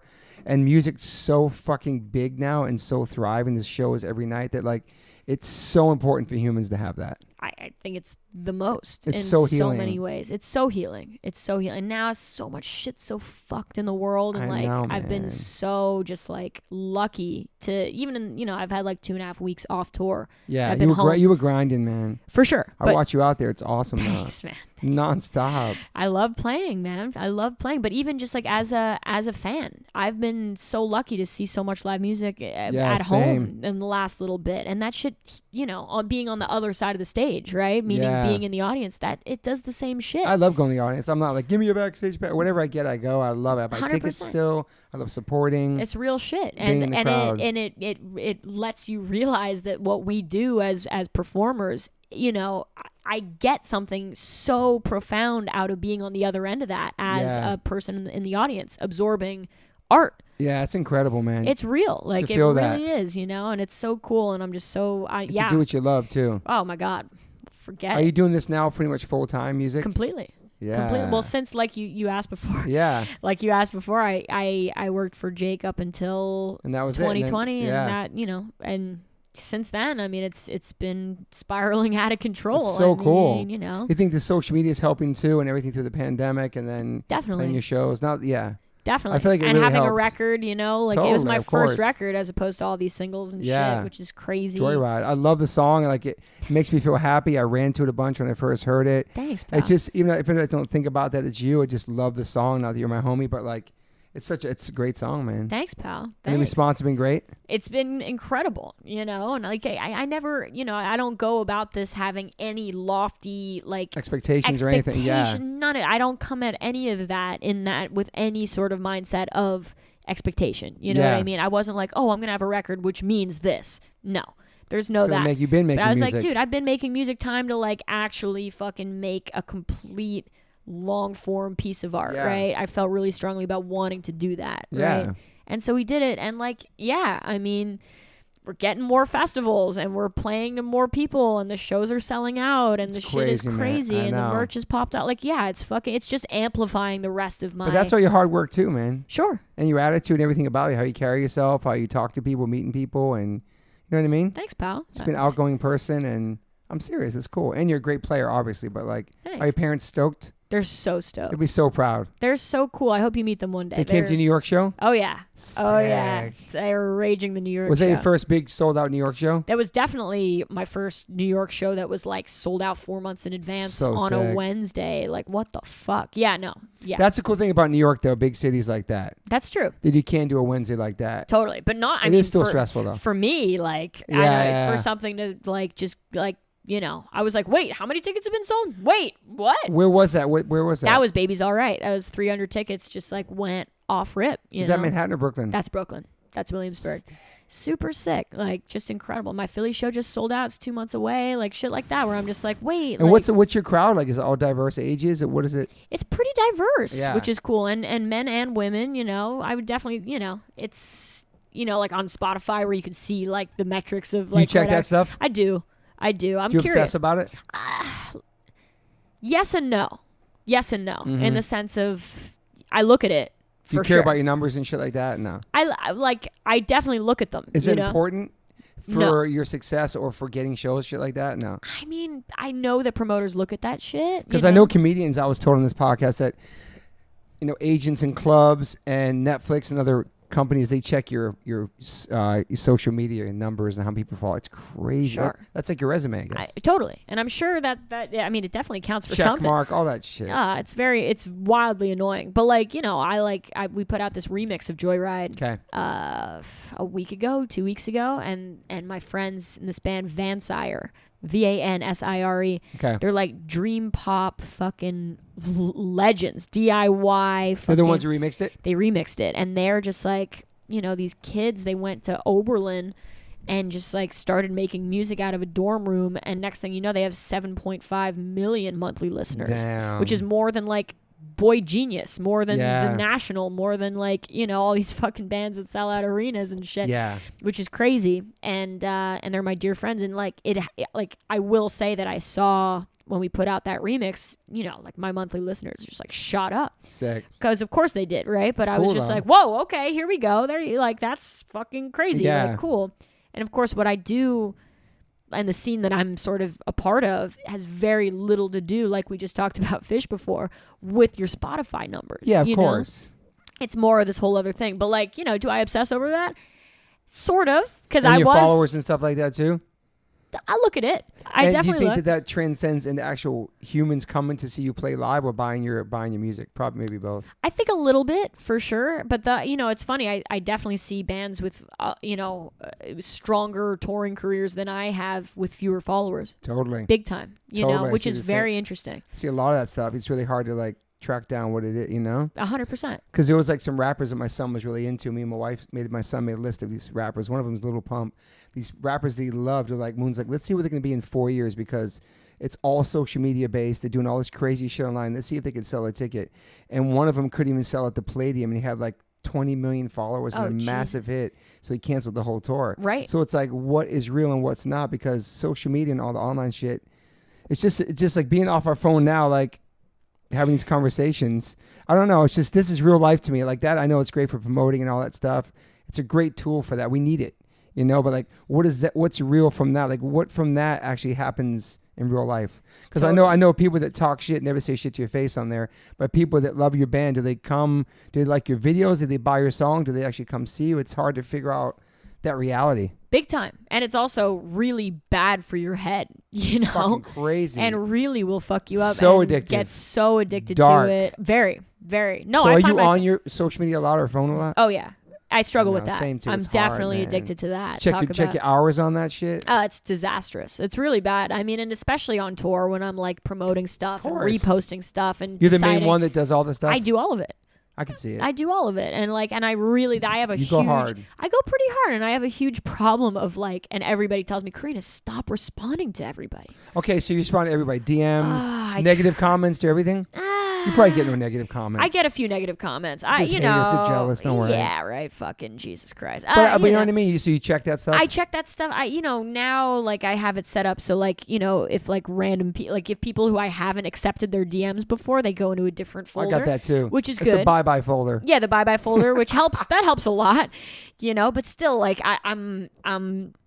Like I even have like a need to like every comment, you know what I mean? Which is fucked up. It's addicting, man. Yeah, and I'm just like, wait, does this person know that I like appreciate them? You know what I mean? Like, yeah, which is a fucked up thing because like what? Like that's bad for me. And how many of those people are real or bots or fake? Who fucking knows? Sure, dude? I don't know. And then of course you can't help but like you're just looking at these snapshots of people's lives, and it's obviously only the shit they choose to share. Of course. And then I hope that I'm not contributing to somebody feeling bad about themselves by only posting good shit that happens to me. Yeah, but your shit's inspiring. I hope so, but people know your story, like they know from this pod, like your hustle and your grind and everything you've done, and where you're at now. It's like, it's awesome. You're so young too, but like, yeah, the social media shit. Are you harsh on yourself? Are you a harsh critic about your music, or are you like sort of? I'm perfectionist? I try not to be, I definitely analyze a lot of shit more than I should. Do you film your sets and study them? No. Prince does that, by the way. Yeah, he definitely did. I study sometimes. Wow. Not all the time. Definitely not all the time. And yeah. I definitely have a big, don't beat yourself up policy. You shouldn't, yeah. In the band. And we're sensitive though. Musicians are sensitive. Musicians are very sensitive. And my band has come a very long way, because when we used to get off stage, and my boys, who I love so much and you're going to love so much, Adam and Chris, like, they would get off stage and just be like, oh, fuck, I fucked that up. Oh my same, God. my band too, still. Fuck, or whatever. And I would just be like, guys, it's over. And nobody even heard it but you guys. Of course. But very... It's the worst, and dude. I've been that guy too. Same. In huge ways. And just being like, oh, it wasn't this and it didn't do... Max fucked up a song in New York and he never talked out. We never saw him after the show. He wouldn't come backstage. He was so bummed, but we heard it. But if you knew the song, you might have heard it. But it was this one main song. He was never fucks it up. And he was so bummed. Original drummer was behind him, Todd Friend. Oh. And it was just this moment where he was just so bummed the rest of the week. I'm like, fuck, who cares? It's over. Yeah. Like the crowd didn't hear that, dude. They just didn't. And you gotta... I feel more strongly about having that mindset than beating myself up over things being imperfect. You know what I mean? We're not perfect. I'm a vibe freak. Okay. I'm a freak for the vibe being good. Yeah. So that means if I'm missing notes, if you're missing notes, what the fuck ever, if the vibe is strong, Crowd's going off. we're good. We're more than good. We're blessed. Nobody's listening to the notes. We're beyond blessed to have anything like this going on. You know what I mean? And I feel like what I do is, by definition, imperfect. And I like that. It's part of the whole fucking thing. It's fucking real. It's real. It's sloppy. It's not sloppy. It's scrappy. That's the word I'm looking for. It's like, we're fucking just doing it, and it's about energy. It's about all that shit. It is the energy.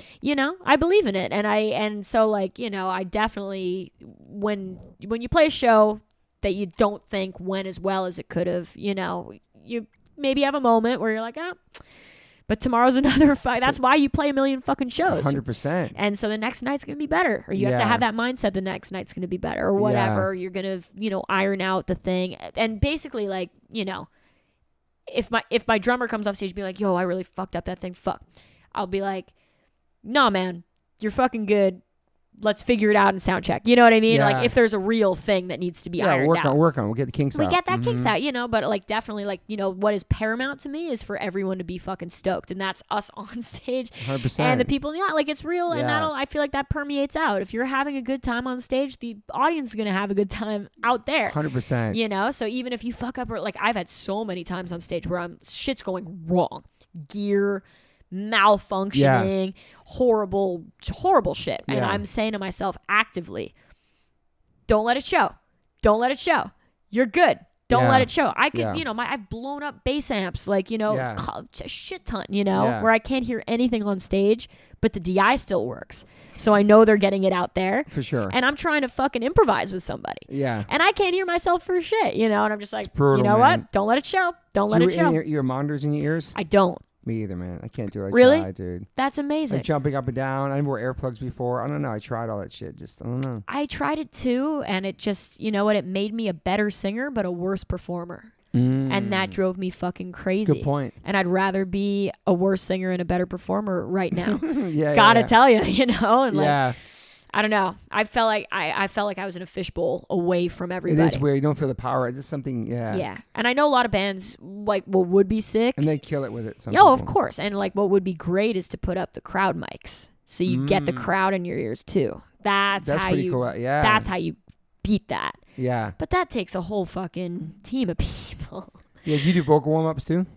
Not as much as I should. You live in Manhattan where Melissa Cross is. She's one of the most famous, well-known vocal coaches ever. I would love to work with her. Screaming in Zen. Totally. You heard of her? Oh, yeah.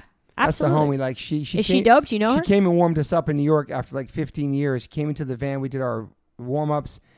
We never warmed up. The next 3 shows, our voices were perfect from one warm-up with her. Get out. We recorded it all in video because we haven't seen her in 15 years. But if you're in Manhattan, she'd be awesome. I'm going to hit her up. Yeah. I'm going to hit her up. Not that you need to. I'm just saying. No, I do need to. You ever blow your voice or get a hoarse? Oh, my God. My shit is all whack. I'm not a train. My shit is fucked up, dude. So you don't do warm-ups before you sing? Barely. Gotta do it, man. I know. I'm Especially pathetic. if this is what you're going to do. I know.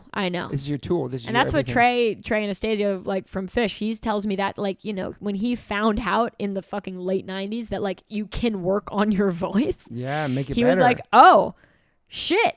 All right. And now he's fucking psycho about it, like way, way, way deep and whatever. And no, I aspire to be like you guys. You can warm up any time of the day of the show. You can warm up at 9 a.m. and be fine for 9 o'clock at night. Get out. It's not like right before. Really? You just got to do the warm up. Just do the warm up. And I chew gum because that's what Dave Grohl, I got it from Dave Grohl. He chews like bazooka on stage.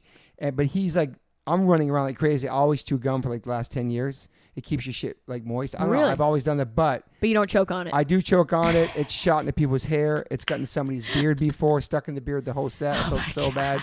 Really nice beard. Yeah. But it's a mental thing for me. Wow. Because like honey and tea and lemon, all that shit's bullshit. If you start losing your voice on tour, I always had a notepad on longer tours.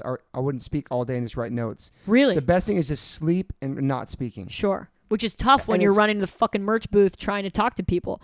That's when you do it. When you play a fucking show and you talk to people all night after, that's when that's rough, man. Yeah, it's a recipe for Unless disaster. you're warming up first, you're fine. Wow. So you can warm up in the morning. Doesn't matter. And then not before the show. Yeah. That's crazy, and you're set for the show. Yeah, especially with these warm-ups, but also like you do lose your voice talking to people after their shows. Oh, big time. That's when it goes. That's the fucking problem. But it's interesting when you have a hoarse voice. where you sing from, where you talk from is two different places. Right. So you can sound hoarse all day and I'd be stressing all day. Then I go sing and it's totally different from a different place. Sure. And people don't know that. They think that, I don't know. I find like I lose my high register and I'll be like, oh fuck, like, concerned, because I'll be like, and nothing will come out, and I'll be like, oh shit, I'm so fucked, and then right before the show comes back, and I'm like, oh good, like, is that? All that shit's mental too. It's got to be. But it's really hard to sleep on tour unless you're in a bus or something. It's hard. Exactly, and that's crucial on tour. Eating and sleeping and all that same shit you have at home goes out the window when you go on tour. It's just trying to get as much as you can do it. Big time. But like the no speaking thing, I've done that for years, and that's what my Melissa Cross taught us. Just don't talk. And that helps. Fuck the tea, all that other shit just doesn't do anything. It's amazing. But warm-ups, you gotta just do warm-ups, man. I'll connect you with her. Please do, because I would really like that. She's done Lamb of God. She's done every person you can imagine, all different styles. So NGWK, like different singers, and yeah, just to I'm have that and have like on your phone. Yeah, it keeps you sane. It's like a security thing to know you can do the warm-ups. I want to get into that because I'm a bass player who's trying to sing. Yeah, do you know what I'm saying? Good. You sound great though. I'm trying, yeah. but not like, you know what I mean. I wasn't a singer that's trying to play bass, if you know what I'm saying. Yeah, so that's like fucking hard, trying to figure this all out as I go along and writing songs and writing instrumentals and writing fucking songs with lyrics. And now it's way more songs with lyrics than it is instrumentals. Damn. So I'm just like, okay, like we got to figure this out, But Yeah. I'm literally just fucking around and finding out as we're going. I'm creating this singer. How long have you been singing for? Not long at all. Like I don't even consider. Couple years? Like my first song with vocals came out in 2019. You know, Wow. but like I fuck around. You never thought about singing? I sing in Marco's band a little bit, but you would never hire me as a singer. You know what I mean? Like I'm. Isn't that so cool to find out that you can do that later on in life, like you're doing now? Certainly. I mean, as a kid, like I sang, like I took chorus and like did shit But you like have that. your own singles out, and it's fucking crazy. Exactly. No, it's like that's a whole new Karina era. You know what I mean? Yeah. Like my shit. I'm learning as we go along for sure, and seeing what works, seeing what doesn't. How many shows you played in a row so far in your life? The most was 17. Okay, well, in 17 days. That's legit. How was your voice? That that was a Marco tour, so Okay. I wasn't the principal singer. Oh, yeah. I was singing backups and shit and whatever. Yeah. That was in a tour bus, so You're that. fucking, but I find like weekends are harder for my voice than 17 in a row, because once you start warming up, you get into that routine mentally and physically, sleeping on tour and like 12 shows in a row. Sure, it just gets stronger and stronger, as opposed to like not playing for a while, then going out and playing 3 or 4 shows in a row. It's different, man. and also probably like those 3 or 4 shows, maybe they're big festivals or whatever, and you're going hard, and it's just like whoa, and all of a sudden like you're thrown into this big thing. Yeah, no, I definitely feel that. I definitely feel that. And then going extra hard if the monitors suck, or it's like a DIY spot and you can't hear yourself, so you feel like you have to sing harder and louder to hear yourself, and that makes it worse. That's a disaster. It's a and disaster. that happens to me all the fucking time. It's so rough. It's a disaster. It's so really frustrating. Like, it's like these people paid money to see your band, but you can't hear yourself, or you want to sound good for them. You know what I'm saying? You want to sound good for them. Oh my God, yeah. But you're not having fun because you can't hear shit. So you're pushing. And of course it sounds way worse when you push. Yeah. And it hurts you. You know what I mean? And then like, you're fucked. It's just bad. But you did it for the scene, though. You're doing it anyway. You're You know doing it what I for mean? the These scene These are anyway. the sacrifices, though. 100%. 100%. It's And I feel like, interesting. and again, like I said, like with the in-ear monitors, right? Obviously, I know that my voice would sound better, but I know that I would be a shell of who I am on stage. I feel trapped in my head. I'm I couldn't trapped. jump around. It's and rough. Yeah, totally. I did try. It was really hard. Same. And it just, I feel like eventually one day, God willing, if we get to a level where I can have my monitor engineer like dials that shit in perfectly for me every night, that would be great. It's like when earpods on stage or something, listen to your own music and jumping around. It's like you hear your own heartbeat in your head. You're That's just fine. like, I don't want to hear that. Like, what the fuck? I want to hear the people. It's like I want to be in a room with people. Yeah. Not in a fishbowl with myself. That's totally. Let's talk about this Rush shirt. Oh, yeah. Let's talk about Rush first and foremost. I never really fucked with Rush. Rusty was playing back in the day in the 80s. Shout out to Rusty. I had an 8-track my brother had. And then Max got into him the past couple years on his own because of the drums and everything. Mm-hmm. So we started playing Rush in the car. I'm like, I knew Tom Sawyer and a bunch of these other songs. It's like, Rush is super dope. Like, I never gave it a chance because I was so punk rock. Like, fuck all this rock shit. Sure. But now my son turned me on to Rush, and it's an incredible band. Look at you. Look at that. Do you know That's what I'm saying? shit. In my 50s, I'm like, okay, I get it. Open-minded, yeah, listening to this shit, being like, because of my incredible. son, who I would never really think about would be into that type of shit. That's but very the drummer cool. and stuff, like, so 3-piece band. as you know. Yeah. And fucking Original Alkaline Trio, yeah.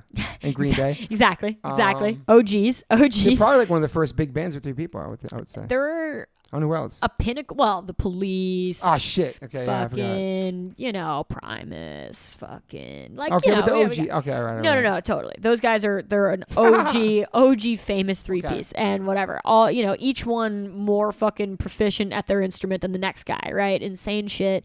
I'm a big fan. Big fan since forever, And before you tell the story, I want to preface it by saying that I've seen a couple of things online about these type of things where it's mostly dudes asking women to name a song of the shirt they're wearing. You never see dudes asking dudes. It's some weird thing with like people trying to check women's credentials of what they know about the t-shirt they're wearing. It always seems to be that style. Maybe I'm wrong for the listeners. Maybe I've seen the wrong things, but it always seems like it's a guy trying to call it a woman for her credibility of a shirt. Because God forbid a woman knows anything about music or, you know what I'm saying? It's just interesting to me like that. And it's often older dudes looking at younger chicks wearing the band shirt and just being like, name 3 songs or whatever. But in the defense of that, there are stores that carry, Ramones and Misfits shirts as like people think they're fashion, don't know anything about them, like Urban Outfitters, just different places that were carrying these shirts. Sure. But people don't know that from a fucking other shirt and think it's just as cool. You know what I'm saying? Like a CBGB shirt. People never been there, heard of it. That's been the tale for the past 10, 20 years. We've known that. Totally. That's the whole thing. And in our generation, you could see a guy on the street go, oh, shit, you got a Fugazi shirt on. What's up? And you knew automatically you were in tune with the same kind of shit. Totally. Or a punk shirt. But nowadays, there are so many people wearing different band shirts because it's kind of a fashion thing, right? But that doesn't mean every person wearing a shirt doesn't know, and you had that happen to you. And that's exactly right. And I love this story. And then what happened after? This is a great story. It was good shit. Have we told us on the podcast yet? I have. Fuck, not on this one. Sorry, not on this one. This is not on this chance one. Exclusive. Okay. It sure is. All right, so go ahead. Well, I've had this one Rush shirt that I've worn I've literally had it since I was like 15 or 16. Yeah. We'll get a drink. You want a drink? Wear it all the time. I'm chilling. Thank you so much. I wear it all the time. Great shirt. It's gray, whatever. Rush logo on it. It's chilling. And I was walking down the street. He's popping it. He's popping it. Liquid Death. Quench your thirst. I'm wearing the Rush shirt, walking down the street, and then some random dude, like, literally just goes, hey, name 1 album. What does this guy look like? He was, I wanted not to profile him, but he was a large white man, maybe in his 60s. Beard? No beard. Okay. No beard. But kind of just, standing there. And why would this guy even give a fuck? Why would he give a fuck? But little did he know, he picked the wrong bitch. He just picked the wrong bitch. So I'm there. Did you walk up? Were you close to him? Like he probably said that. He probably said, hey, name 1 album when he was like maybe 15 feet away from me. He kind of yelled it. And then I don't know. He was by himself? He was by himself. I wish there filmed, were people dude. around this. Oh, dude. And I just by the way, I'm not a confrontational person at Yeah, I can totally see that. I would be the first to just be like, whatever, keep walking and then think like, go fuck yourself in my head. Yeah. But he got me on the wrong day, and I just like, I love Rush so much and I'm such a fucking nerd and I'm just like, and I play bass in a power trio, so don't even fucking try to fuck with me on Rush right now. So I was just like, oh, okay. And then I proceeded to rattle off like 7 Rush records. And then I said, oh, what? You want them in chronological order? You fucked with the wrong bitch. And he just looked at me like he didn't say anything. He was just like, his eyes were bugging out of his head. Did he stop? Like he stopped. And I kept walking and I was just like, it was like I was seeing red, like Minor Threat. You know what I mean? I was kind of like, I don't know. I was just like, what the? Because that's never happened to me. Yeah. Because people, I think, know. I mean, obviously, you don't know if I'm just like some blonde chick walking down the street with a band shirt. You don't know that I play fucking bass. Yeah, you fucking rip, and like I'm really obsessed with rock and roll and shit. You know what I mean? Obviously, you don't know that just by looking at me. But it's just never happened to me. So I was just like, oh, like the thing that happens to young women is happening to me? Yes. Like, no. Like, I don't know. He caught me at the wrong moment. And so right after that happened, I'm walking down the street. And I was just like, that's so fucking funny. I'm just going to like make a video recounting that basically. And like, I just did it. You did that day? Oh, that, like, 5 minutes later, not even, Wow. like 3 minutes later. And I was just like, so I'm walking down the street Yes. and this guy, and whatever. And I tell the whole story. And I just put it on Instagram. Just Instagram story or something? It was a reel. Okay. And I put it on TikTok. Oh, you're on TikTok? Okay. Yeah, because I thought it was fucking funny. And then this shit just like blew up, crazy viral, million hits. How fast? Fast. Like 24 really hours? fast. In 24 hours, it probably had like fucking, well over 250,000 on both Has any of your shit blown platforms. up like that before? Never in my Wow. life. And it just got to like, it got to Rush, which was the wild How soon part. did it get to Rush, you think? That night. So I put that shit up at like 3 or 4 p.m. And by that evening, Rush had DM'd me. The band Rush. The band Rush. Who, Instagram Rush, yeah. And they, What did they say? They said, hey, Karina, this video is hilarious. Can you send us your mailing address? We have something we'd like to send you. And I shat myself. And I was like, wait, what? Like, what the fuck? And then I posted that, and everybody was like, wait, what? You posted the conversation? Well, I just posted, like the little fucking thing, just being like, yo, this is escalating quickly. And then people were like, hold up, what? And then everybody's like speculating, what's it gonna be? What's it gonna be? I'm like, yo, maybe Geddy Lee is sending me a bass right now. That shit is crazy. Like, I don't know what's gonna happen. But anyway, then like 3 weeks later, I get in the mail the Geddy Lee big book of bass, or big beautiful book of bass, or whatever. And That's cool. And he fucking signed it for me saying, oh my God. Karina, keep rocking, or whatever, some like Dude. handwritten note. And I was just like, holy fucking shit, Geddy Lee sent me something that's so fucking sick. You posted that? I did. That's fucking cool. It was just sick. Where do they live? Toronto.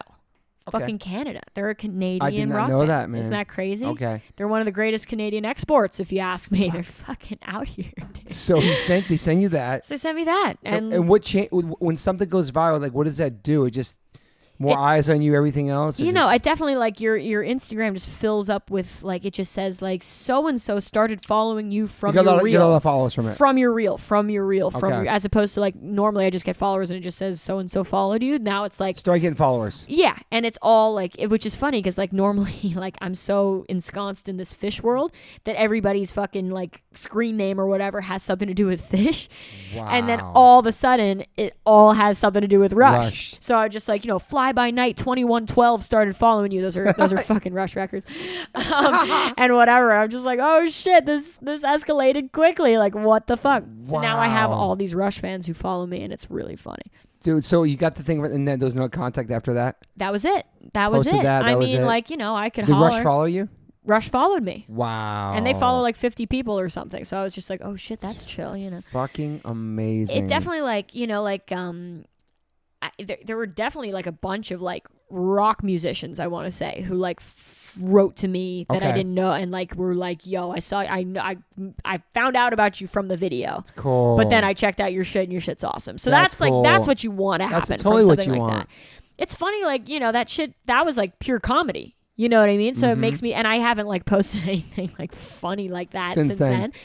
But that's the thing. It was authentic. It was real. Yeah, it just happened. Like, yeah. I think in your, like, I don't think in my daily life to make shit like that. You know what I No. mean? Because, I don't know, it's just like not where my head's at. I'd rather be like practicing music or like fucking hanging out with friends or whatever. But it's crazy something like that. Yeah. They got the attention of Rush, and now they follow you, and they probably checked out your shit too. Yeah. Yeah. And It's they reposted, and there were like these photos of me playing in that Rush shirt, like that go way back, that like I had like I saw those. years ago had tagged Rush And in they- those and they photos, found and then them? they like reposted those. Wow. All in the same breath. You know what I mean? So I was just like, whoa, that's so like, I'm geeked on that. Just Did they 'cause- ever play in New York?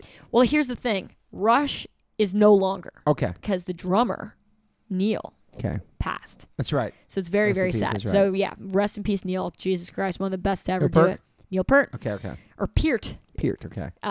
Depends on who you ask, but but the other two, Geddy Lee and Alex Lifeson, they've sprung up at shit. They sprung up at the like, there was this crazy South Park anniversary concert last year. And they were Two there? of them Wow. at Red Rocks, and it was Ween and Primus and like, Trey Parker and Matt Stone, creators, Damn. and all that shit, and fucking Geddy Lee and Alex Lifeson like came cool. and came out with all that. I was not Crazy there. ass voice, man. Oh, dude, crazy voice. Fuck. You fuck with Pavement at all? I know Pavement. There's a fucking line in a Pavement song Because what about the voice of Geddy Lee? How did it get so high? Do you think he speaks like an ordinary guy? Wow. And then some other guy goes, I know him, and he does. And then he goes, and that's just my fact-checking cuz. Oh, wow. So that's, So he really speaks like that. I mean. Oh, I saw him perform somewhere. What the fuck? Did they do the tribute to Taylor Hawkins? Oh, yeah, they were, I was there. I fucking dude. saw him sing at the Forum. I was like, Yeah. holy shit, the singer Rush. His voice, yeah. Voice is fucking crazy, dude. I did see him.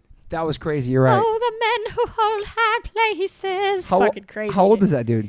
That's a great question, Toby. Fucking. Still killing it, though. 68? Like, I don't know. Stigma style. Right? 100%. Doing it like Vinny. Faux show. So now you're in your first U.S. kind of tour, headlining? My solo. first, like, real U.S. headlining tour. I've done runs before. I've definitely never headlined the West Coast. This is my first time, which is cool. Exciting. I've headlined, like, the Southeast, Northeast Yeah. for sure. But not this many in a row, not these kind of rooms. Like, Where's the show Saturday at? It's at the Venice West. Venice. That's close to here. Yeah. You know that Okay, room? that's like, yeah. Okay, no, I don't know about it. But I don't either, but I'm hype. And it's That's like, exciting. It should be great. I'm stoked, you know? So how many songs you play? It's a great question, Toby, because, you know, we sort of follow in this jam band lineage, right? Where sometimes you play one song for a while. What? And see where Would the it be fuck Joyride? it goes. Joyride, we don't jam. We Okay. don't jam on Joyride. Okay. But, like, All That You Wanted, Wow. fucking total sing-songy song, you know? And then at the end, it can go some places, you know? City Kids, the Interesting. song you love so much. So this will be fucking- my first. This is my first kind of jam thing. I see. It's jammy, you know. It's jam adjacent, Okay. as they say. You know what I mean? Because I'm not the last thing I am is a jam band with a capital J. That's fucking Okay. the opposite of what I do. But there's chances I take up there where Okay. like sometimes we can get going on something, Okay. and then you don't know what's gonna happen. So I'm yeah, excited. I want to say I'll probably play like 13 songs Okay. or some shit, you know, and then maybe And less. how many hours though? Yeah, good point. What's a long set? What's it like a long? I play like 90 minutes to an hour 40 That's tops. dope. That's cool. Yeah, totally. I try to, you know, and that's the other thing, like seeing so much live music. And Yeah. recently, I definitely, I like seeing, and that's again, like, you know, leave them wanting more. I like that. You know, there's definitely something about that. And I could play 2 hours plus, you know, Yeah. easy. But I don't want to do that. That's another thing that a lot of jam bands do is they play 2 sets and have no opener. Whoa. That's a huge thing. Fish, nobody opens for Fish. They Kinda play. hard. It's hard as shit. Yeah. And you don't have to fuck with anybody else's gear on your stage or Yeah, anything. that's crazy. But I am very much not that, okay. you know? So I always play one set, which is, again, people in my world like raise an eyebrow at that. They're like, oh, really? It's not an evening with you? I'm like, Yeah. no, I'm going to have an awesome opener. And by the way, I have this band, Gorilla Toss, who you should check out. Where are they from? They're from New York. Well, they went to school together in Boston, but then they Okay. moved to New York. They're signed to Sub Pop. Sick. It's like fucking hyper. It's crazy. It's like somewhere between like it's like psychedelic punk music. Okay. It's fucking crazy, and with a So they're on this tour. female front woman, Great. crazy cool shit, really catchy songs. But they're my dear friends, and like I like begged them to open this tour. Oh, that's cool. And I was so geeked when they said yes. You know Okay. what I mean? It's like one of those things where like I just have so much respect for them, and I love them so Awesome. fucking much. So It kicks off Saturday or Friday? kicks off Friday in San Diego, that's right. and then we come back to LA, and then I'm stoked. San Francisco. Yeah, That's exciting. I'm stoked too. My first LA show. Like, So you it's guys crazy. got a van and a trailer? We got a van, no trailer. Sick. That's Just okay. Took all the seats out the back. I did that before. I've been there. It's pretty sick. We've It's been great. like, and what are those vans that have no seats? Oh yeah, the ones that are just like for we had like that back in the day. painters or whatever. Yeah, I had that like with a mattress, man. Yeah. Oh yeah. Cargo van. Cargo van. That's it. With no windows and shit. Brutal. That's wild. No, we don't do that. This is like a normal. Like it's like a. 2023. We got Yeah, right. It's like a sprinter van Yeah. where like you take out. I just leave. Sprinter vans are sick. Sprinters are great. They're high top. You don't feel like you're all the rage. suffocating. Yeah, it's cool. All the kids using it these days. Kids love that shit. I'm trying to stay in tune with the kids. You have any know what I'm saying? tattoos? Zero. That's fucking sick. You want to give me one? No, but that's kind of sick. You don't have any. Would you ever get one? Ink free, baby. I'm That's ink free. cool. You What? never wanted one? I never wanted one. I don't know. No. I sort of, I don't know. I feel It's like cool you made it through the world without it. it's kind of The rock and crazy, roll right? world, yeah. I know. You're still young, though. It could happen. I know it could happen. I don't really, I feel like I'm this old. Not old girl. I'm in my late 20s without him. I'm kind of good. It kind of made it through. Yeah, I love him though. Yours are fucking sick. Thank dude. you. And obviously Jake, wins a lot of tattoo awards for being a fucking nut job. A unicorn, a horse of himself on his back. Yeah, like once you have yourself as a half man, half motorcycle on your own back. That's kind of goated. I don't know. Unicorn. Yeah. Some weird shit. You have crazy shit though going on, right? Not that crazy. I mean, okay. But like your ass is fully tattooed. Oh yeah. Yeah. That's gangster. Prince and Robert Smith. Yeah. Yeah, that's fucking sick, dude. Yeah. Like that's that's amazing. I got some shit. Yeah, my dog. I mean, maybe I'll get Prince and Robert Smith on my ass, so I can be like. You like them that much? I love Prince that much. Yeah, I love dude. Robert Smith, but not Prince is incredible. What an incredible musician, underrated guitar player. Everything, oh my God, man. Nobody even talks about it like that. It's on a whole other level. I want to go to Paisley Park. That's my next goal. Yeah, right. I've never been there, dude. It came up on my feed. I saw the other day. It looks so cool. I want to go. Yeah. I want to go. My wife almost grabbed Prince's ass. We have a picture she pulled up the other day. Come on. We were on stage at Jimmy Kimmel, and he was like right in front of her, and he had a cute little butt. And my wife was like reaching her hand. I said, in the security, I said, they're gonna get us kicked out. She was gonna touch his ass, but she didn't do it. He was like right in front of us, man. I'm shook. He was so cute, man. That's so insane. Beautiful human, dude. I mean, wrote the greatest music. You can't even say, and we need a whole podcast about Prince because that's how fucking great he is. I know. I still cry when I watch Purple Rain. Oh, of course. Incredible fucking movie, It's man. unbelievable. No, I definitely love Prince enough to get him tattooed on my ass. But I'm probably not going to, but I appreciate... I got someone to do it for you, yeah. Maybe we just like split and go do that. It's like, Ma, I went to LA. I got my ass tattooed. I just thought that was a good spot to start. What is you have like a top 5 favorite artist or musician or anybody like that, or anybody you really, really love that truly inspired you? I mean, how much time you got? You know what I mean? It's hard. It's like a number one. Well, it's hard to quantify in that way. You know what I mean? Because Prince is so up there. Like, you know what I mean? I don't know. I would. Let's start there. Separate, like, because this is like, for me, like Led Zeppelin, goated, huge. Yeah.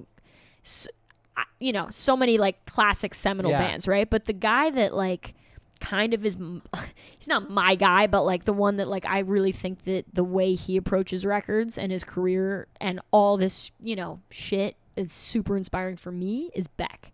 Wow. Nobody's ever said in the podcast. I mean, and that's cool though. And that's not me saying that Beck is my favorite artist of all time in any regard, because like Beck is no Prince. You know what I mean? Yeah. But what I'll say about Beck is that every record so different, so diverse, and yet you still hear him. Yeah, that's a good point. Through every fucking thing, and to me, like, he underrated kind. Nobody speaks about Beck a lot, to be I'm honest. obsessed with him. I'm obsessed with him. And Midnight Vultures, like this record, it's a crazy dance record with like crazy lyrics and crazy sounds and whatever. And then, you put that out, but then you put out Sea Change, which is like mellow and acoustic and song forward and like all this I love shit. An artist can do that and not be afraid to try different things. That's the thing. Not making the same record over and over again. He's free, you know what I mean? Yeah. And like I think and we don't keep doing it, but like we mentioned Ween so many times on this podcast. Love Ween. Right? I'm obsessed with Ween for the same reason. Okay. And I'm drawn to shit like that. People who don't put themselves in a box. Yeah. People who defy convention. People who fucking just, reinvent themselves. Yeah. But it's still them at their core. Every record, every song. It can sound completely different. And that's what, I'm a genre fluid person. Like I'm fucking just out here loving so much music in so many different directions. And not putting yourself in a box. It's the last thing I want to do. That's rough when bands do that and they have to do that. I know. And feel like the need to do that, Or they could start like a side project and try something else that they really want to get off their chest or get out. Sure. But like some bands, they make the same record over and over again. Like it's just a part of the machine, the touring cycle, and it's just like, I don't know, man. Sure. You know what I mean? I mean, I would feel like that would get tired for me it becomes personally. A job too. Yeah, which is like the second this becomes a job, I'm out. Yeah. Like I'm ready to, I'll work in real estate. I'll become a college professor, Yeah, why not? I kid. But I'm saying though, you know what I mean? Like, yeah, it's like interesting, man. Doing this like because we love it so much and can't really picture doing much else. Anything else, man. I mean, you get crazy. It is crazy. And once you get bit by that bug, I feel like Yeah. it's hard to look back, My band's going to be 30. My band's going to be older than you next year. That's crazy. 30. Come on. Next year, man. It's and y'all fucking sound crazy. so good. Like, Thank it's you. ridiculous. And I love seeing Max up there. And I just it was so fun for me to see you guys at Terminal 5. And No, that was fun. I know all the songs. Yeah, I'm so thank you. deep, dude. I'm fucking I'm out here just having put on all those shows over the years. It's true. And I don't know. It's really cool to see. Thank you. And you guys sound so fucking dope. Yeah, I'm really happy. I feel like we're like a new band. You kind of reborn band. Incredible. First time feeling. I'll talk about it off the podcast. But yeah, new band. Yeah. Incredible. Thank you. Very, very stoked. Let's go fucking sauna. Let's go. It's nice. It's going to be a little Let's cold plunge. out there, but yeah, I'm down. I'm ready. Plunging at night's kind of ill. Dude, is it night? What happened? But it's still, though. It's still not that. It's like probably 65 out, whatever. All right, we can All right, fuck you're with that. gangster as As long as fuck. we go into the sauna first, No, you right? do that first, yeah. So then you just It's get hot, cold, and whatever yeah. you want, yeah. And then You're bada not big. scared? I don't think so. I don't know. Did you ever do the polar bear shit with Jake? No, I've never done I want to that. do it now, and now I'm so conditioned with this shit. Yeah, right. I could totally do. I want to do that. That's a goal. That's sick. Run a marathon and do the polar bear club. Oh my god, yeah, you're running these days, yeah, right, dude? Do you run? No, but I should start, I'm right? surprised you ever did a Manhattan marathon, I girl. fucking should, dude. You should put that on the goal list. Honestly, not the Because worst you run idea. through all the boroughs and shit. Like, Right. it's awesome. Oh, it'd be cool as fuck. Do you work out at all? I do Pilates. That's legit, man. That's real shit. That's legit. you Yeah, know? my wife did that. I definitely I go through I need to get more regimented with my shit because I'll go on tour and Fuck it all. do nothing. Really do nothing. Nah, and then I'll for come real. back and then I'll just be Well, you're like running the whole show. You're doing all the business, probably the books, everything. the merch. You do everything. Dude, and try to be a compelling front woman. Yeah, all that. For 2 It's a hours, lot. It's you a know. lot, man. Yeah. It's a fucking lot. Definitely. And lifting merch and doing this and fucking, all But you gotta make time for yourself too. It's important. Mental health, all that shit. definitely. Which I definitely do, but it doesn't involve physical You have no actual. saunas or spas you go to in Manhattan? I definitely do. Okay, cool. I cool, definitely cool, do. cool. Yeah, no, there's a place called Bathhouse in Williamsburg. Okay, I'm nice. obsessed with. There's a lot of I fuck with a cold plunge. I So like you take care of you do that shit. Oh, I yeah. definitely do all that shit. And but I'm a card carrying Equinox member. Don't get me twisted. Okay. But, again, these things they fall by the wayside sometimes know. when I come back from tour. And then I'm just like, oh shit, okay, here we Decompressing go. though and shit. Yeah, and then I'm like, I have to rest for 3 days to get my shit It's together. true. And then I'm like, okay, here we go. Yeah. Get back on it, fall back off of it, get back on it. For It's sure. weird. And it's fucked up because I've always been so naturally thin Yeah. with this crazy metabolism. I eat like a fucking Eat whatever you animal. want. Anything I want. You have a good diet or just whatever? I have a great diet, I would Okay. say. But having said that, I'll eat 12 cookies after dinner Yeah. and be good to go. Got you your know? cookie too. I got one over here. Thank you, dude. Yeah. So that doesn't help in terms of inspiring you to be on a workout grind when you Yeah, yeah, I'm yeah. I don't know. I feel like my friends who really have to fight against being fat, that's what gets you to the fucking gym every day. You know Yeah. what I mean? And I respect the shit out of that. You know what I Totally. mean? And I've just sort of never had that. I've been skinny as a fucking Whole rail. life metabolism. Yeah, Are your so- parents skinny too? Skinny as shit, yeah. Ah. But they, again, they Does your dad run? no, Okay. 77. He walks at least 5 miles a day. Yeah, I got friends' dads live out there too. They're still walking like crazy. in the Walking like crazy. 70s. And they go down to the river every day. That's their Or their, Central Park and shit like that. yeah, that's their meditation. They go down to the river, walk all the way Even down. in the winter too? Oh yeah. They That's kinda bundle up, sick. they get fucking crunk with it. It's That's cool. wild. I love them for it. Yeah. And by the way, I definitely walk at least 10,000 steps a I'm day. sure. Oh, you you do know? steps, yeah. Oh, 100%. That's the thing about living in New York too. You can't help it. Yeah. So Everywhere you go. everywhere you go. So at least that. I mean, I'm definitely active, but am I breaking a sweat every day? Definitely not. On stage you are though. On stage, I am in a big way, soaking wet. How many hours of sleep you get at night when you're home? As many as So humanly you sleep possible. good at home. I sleep like a mofo. I Cool. even, honestly, I do pretty well on tour too, and I've been known to. This is kind of fucked up, but we call it the death crack. Okay. Because in a van where you put your feet, which Yeah. is where you're sitting, I have been known to put a sleeping bag down there, and if I sleep in a fucked up way at night, and I don't get enough sleep, I will get into the van, say good morning everyone, and then pass the fuck out until we get floor. to the venue on the floor. Yeah, my wife did that. She I said have so, been yeah. known to do that, which It's called is the death crack. we call it the death crack.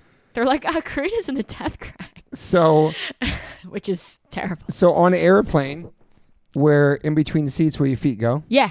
that's where my wife goes. I love that. So I guess that's a death crack. I didn't Totally. even know that. So she'll get pillows and sleep there on long flights. She'll lay. So we have to put our feet. I don't know whether me and my son will face this way on the seats. My wife be on the floor, like laying on the floor of a plane. It's crazy. I have done that many times. She can sleep anywhere, dude. I love that. She can sleep anywhere. 100%. I'll you know what, like I'll get it if I'm tired enough. I feel like I'll pass out, but there are times, especially on the road, especially like, you know, I have a front of house engineer who travels with us. Nice. And a lighting guy. Ooh, you know, so we got girl. I know. I'm and a road crew. So just 2 crew, 3 band. 3 band, 2 Okay. crew. So, you know, but I still tour manage the whole thing. Sick. So there's a lot, you know, I don't know, I feel like, and also the adrenaline, the whole fucking 9, like I'll get wired on that shit, you know what I mean? And then sometimes it's hard to go to sleep at night. Really hard to go to sleep at night. But you know what I am addicted to? Baths. Okay, at a hotel. Wherever. Hotel, wherever we're staying, blah, blah, blah, that blah. relaxes you. I will seek that shit out. And I'm actually, I have a few musician friends, including like some fucking, you know, some people who are a lot more famous than I am, who now we have fucking Bathaholics Anonymous. Wow. And people, now I'm like, whoa, because I super can understand, like, you know, like Eminem, addicted to sleeping pills. Totally get that. Totally understand why. You know what I mean? And like the bath is the fucking thing that takes the edge off, man. Okay. That's what I think the sauna is for me in the cold plunge. Same shit. It's a weird thing. It's the same shit. I sleep really good from this stuff. It's unbelievable. And that it relaxes. So a hot bath, it's chill, bubble bath, you know, whatever. Anywhere. Like I have taken some questionable baths in questionable tubs. You know what I mean? Okay. And people are like literally to the point where like you wake up on tour and then everybody meets like lobby call and people are like, tell me you didn't take a bath last night. You're still dirty from the bath. Yeah, right. People are like, tell me you didn't do it, and I'll be like, oh yeah, I did it. Like. Just super hot bath. Hot fucking bath, dude. Yeah, and it just good. like it's good for the wind down. It's good for like your muscles. That's I feel true. like it just is like a come down mechanism when you're not a pothead. Like, you know what I mean? Like, cause my boys, like, they just fucking smoke a shit ton of weed and go to sleep, which is awesome. I'm jealous. I know, you're like. But I don't do that. You know what I mean? So it's like, I'll eat a pizza and take a fucking hot bath. I love it. And that'll sleep help. Good from that, yeah. I sleep good from Interesting, man. Whatever it takes. Whatever it takes, dude. You take baths at home too, though? Oh, every night. Okay, cool. I'm a shower in the morning, bath at night. Sick. Kind of broad. It's pretty hard. It's pretty Bubble hard. bath? Sometimes, but not even a prerequisite. Oils and shit like that. I get down. Okay, like, you cool. know, I definitely like, you know, the whole Epsom salt Pamper grind. yourself, yeah. I get on that shit. Oh, yeah, big time. Big time. But Good. no, I mean, there is never a time at home where I'm not taking a bath before I go to bed. Even if I get home at 3 a.m. Damn. I'm going in. So that's your thing. That's like a fucking thing. And of course, on tour, sometimes you're staying at somebody's house or whatever, or a hotel room with a fucking shower, like whatever. Sick. Sometimes you can't do it, but I notice the difference in sleep. Big time. Pretty sick. I think you should get like a bathtub tattoo or something. Maybe we do that That'd be next to kinda Prince. hard. Yeah. Prince in the bathtub. Prince in the bathtub. His head sticking out. That's fucked up. Oh my god! That Shout out would to be Prince. good. Shout out Prince. Shout out to you for being here. Thank you so much. This is awesome. Dude. People can find you on social media. You check all your messages. You like everybody's comments. I try You're not on to. that shit. You need to shut that shit off and get off the grid. I know, right? It's hard though. I know. I'm you know, 2024. Is that what we're going into? Yeah, for sure. Gonna try and, you know, cut back on that It's hard. shit. I know. Me too. It's I hard. try. This is good because we were off our phones for almost 2 hours. Isn't that amazing? Sick. We missed nothing. Nothing. You missed nothing. Unless it's emergency or something. I don't know. But, Sure. Hopefully not. I think we're. But I feel chill. like I could talk to you for hours. We'll do a part 2 someday. Part 2, dude. Just about all kinds of shit. So stoked to talk to you and thank you. I'm so course. glad you don't know anything about fucking fish. That's the Yeah, I best learned thing a lot. I'm so stoked. That's my takeaway. That's my gems from today. I know so much about fish. And It's the fucked listeners up. too. We've never talked about fish 260 episodes in ever. Dude, so many people For the listeners. are listening and crossing their arms and being like, No, there could be some "Fuck this fish fans shit." like, why didn't Toby ever mention fish? And now he fucking Scoopy and Rush dude. too. Yo, but don't box me in. Number 1. Yeah. That's not all I like. I know. No, You but know. I know, totally. That's, it's a beautiful thing, Your man. favorite hip hop act? I mean, how much time you I got? mean, New York is your favorite hip hop. Tribe and Beasties Okay. are like Great. like Mount Rushmore. Okay. Love that. That's like kind of paramount to me. Respect. But I mean, so much. Tribe and Biggie, Biggie, yeah. of course. You know, I like the old school shit in a lot Did you of like ways. De La Soul? Love De La Soul. Love. Nas, Biggie, All Wu of Tang, Bring it. 36 Chambers for fucking life. Mobb Deep. Big time. All of the old shit. I love the Yeah. old shit. In terms of new shit, we were just talking about Vince Staples before. I Yeah. fucking love Vince Yeah. Staples. Yeah. Big Fish Theory. We were talking about it. I think it So you listen new hip hop too. 100%. Oh yeah, and like Tyler the Creator and stuff like love Tyler. Okay. I love when Odd Future was like the thing. Like I was hype on Odd Future That's when they came out for sure, and I still love Earl Sweatshirt. Earl Sweatshirt, yeah. And all Domo Genesis, all those guys. Like I like to see like what they do post. That's cool. Post all that. What about shit. like a Kendrick? Kendrick is the GOAT. Man. Let's not even try to I just saw pretend. Drake 2 weeks ago. My son, it was incredible at the Forum. Like Incredible. He's got bangers, Drake.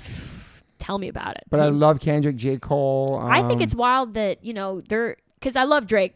Now I love Drake. Because when Drake was popping off, I was sort of just like, wait, what? No, I don't know. Like, I was a little kind of like... Is he singing? Is he rapping? Is he R&B? I was kind of just not. Mm-hmm. It just wasn't... Yeah. I was like, what? But now I'm like, she said, do you love me? I tell her only partly. I only love my bed and my mama. I'm sorry. Yeah, I'm like deep now. Now I'm like, okay, I get it. Like, that's fucking catchy as fuck, So catchy. I'm here for it, He just it's a rolling, not a stopwatch. Shit don't ever stop. Like, fuck yeah. That beat goes hard. Like, it is.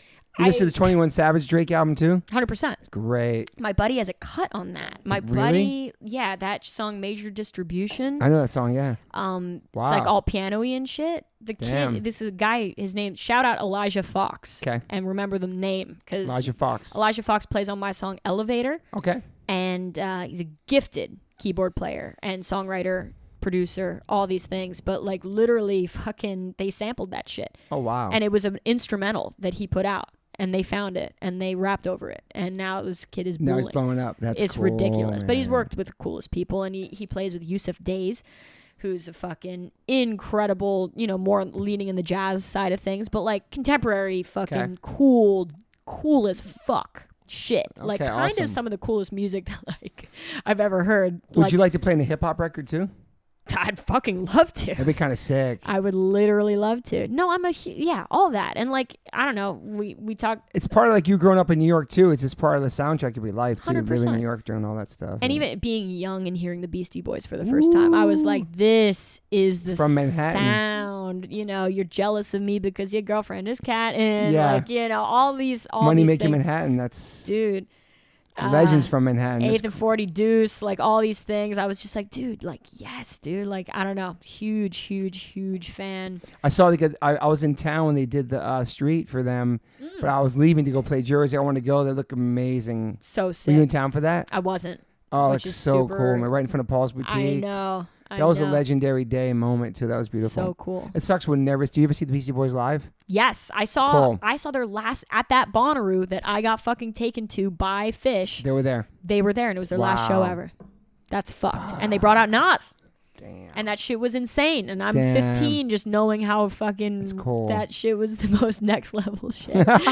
Just like sick. This is so insane. You saw the last show. Last show ever, yeah. And I gotta say, MCA's death, like in terms of celebrity deaths, that one really fucked me up. Yeah. I don't know why. I mean, I do know why, but like, because you love him so much. Because I love him so much. I don't know. He's like I don't know. And of the three, like his voice, like the timbre of his voice. Yeah. It's like something about it, He's awesome, man. So good. So good. So yes, hip hop through and through. Metal through and through. Everything. Not gonna lie to you. Like jam jazz. bands through and through. Jazz. All of it, Classical? Big time. Funk. Old school 70s funk. Okay. Huge for me. Like all this You're shit. old soul. Yeah, man. My son listens to classical only when he drives. He loves classical driving. It keeps him calm. That's amazing. Yeah, it's pretty interesting. That's very interesting. Otherwise, like Slipknot and fucking Fit for Knot Tops and these crazy ass bands. Let's go. But classical in the car. That's so cool. Yeah, That's what my dad listened to when he was writing, when I was growing up. Like that was the first music I heard. Yeah. Like my parents didn't turn me on to the Beatles or the Stones or any normal shit that people from their generation would be turning on to their children. Yeah. Or rather turning their children on to. But fucking classical was played in my house a shit ton because that's cool. Like when you're writing, that makes a lot of sense, right? Man. It's relaxing and it's, no lyrics, whatever. That's another genre of music my son opened my mind to for sure is that. That's very cool. And like death metal and like black metal and Norwegian and all that stuff he listens to. Yeah, he's deep, right? That's cool. Yeah. We got to talk about that. I feel like I got He'll be home soon. He'll be talking your ear off in a second. Let's go. Does he fuck with Slayer? Of course. He's a Slayer guy. Okay, cool. You? Huge. Like I was never a big fan. He turned me on. I knew them. I knew their songs, but like then yeah. Now I fuck with them. So like, I know I'm about to extend this interview even longer, okay. but I have a question for you. Like, growing up, punk rock, that's your shit. Hip hop too. And hip hop, right? Yeah. But metal, like I get metal, like if you come from a punk rock place and that's the shit, metal can look so goofy and so put on. Yes. And shit. And is that how you guys saw it? Like when that shit was coming out? Like Probably, was it yeah, like you were really, just like, what the fuck, these guys? That's like, too metal for me. Even like at first, like I guess Madball's like the hardest. People would say they were metal back then, but they're hardcore to me. They'll always be hardcore. But that was hard. That was the hardest music I ever heard in my life back then. Like that kind of shit. Gnostic Front. Yeah. Even Sick of It All, and those bands, like this is really hard and aggressive. Definitely. Obviously, I knew Metallica and heard those songs and thought they were cool, but it was a different world. It was such a far away world for me when it really wasn't. Meanwhile, these guys were wearing Misfit shirts and knowing about hardcore. Do you know what I mean? But like, I guess I have my blinders on of punk rock and hardcore and hip hop. Then as I get older and hearing some Metallica and some skate videos, shit like that, and then I don't know, just everything's so like connected in such a small world. Sure. So I got open minded to it way later in life. That's awesome. But I was just like metalheads, nah. Yeah. It's like same thing with jocks, metalheads, whatever, just all the different stereotypes in the 80s and shit. I can see that. It's really I interesting. didn't hate it, just wasn't on my radar. Right. You know, when I thought about metal, I thought about like people getting fucked up and drinking and partying and sure.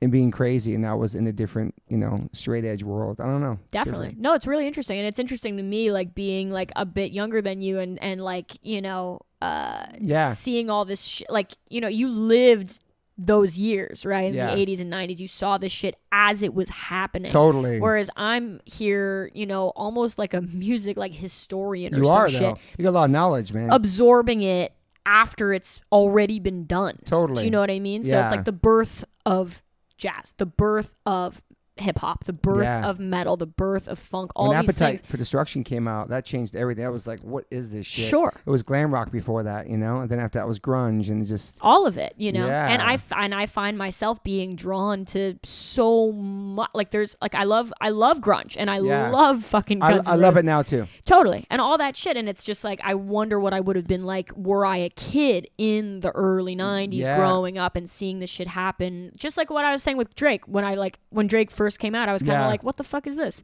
And now here I am softened up. Yeah. And I'm like, I'm down. You know what I mean? But like, it'll win you over, I guess. It's an interesting thing to like it is. live through something like that. And now I love it. everything like you love. Now I love all types of music. Before I was just in this little skateboard punk rock world, hip hop. But now it's like, I went and saw Metallica a couple weeks ago. Sick. That was incredible. Amazing. My son took me to see Slipknot at the stadium. That was incredible. Nothing like it. Yeah, that was insane.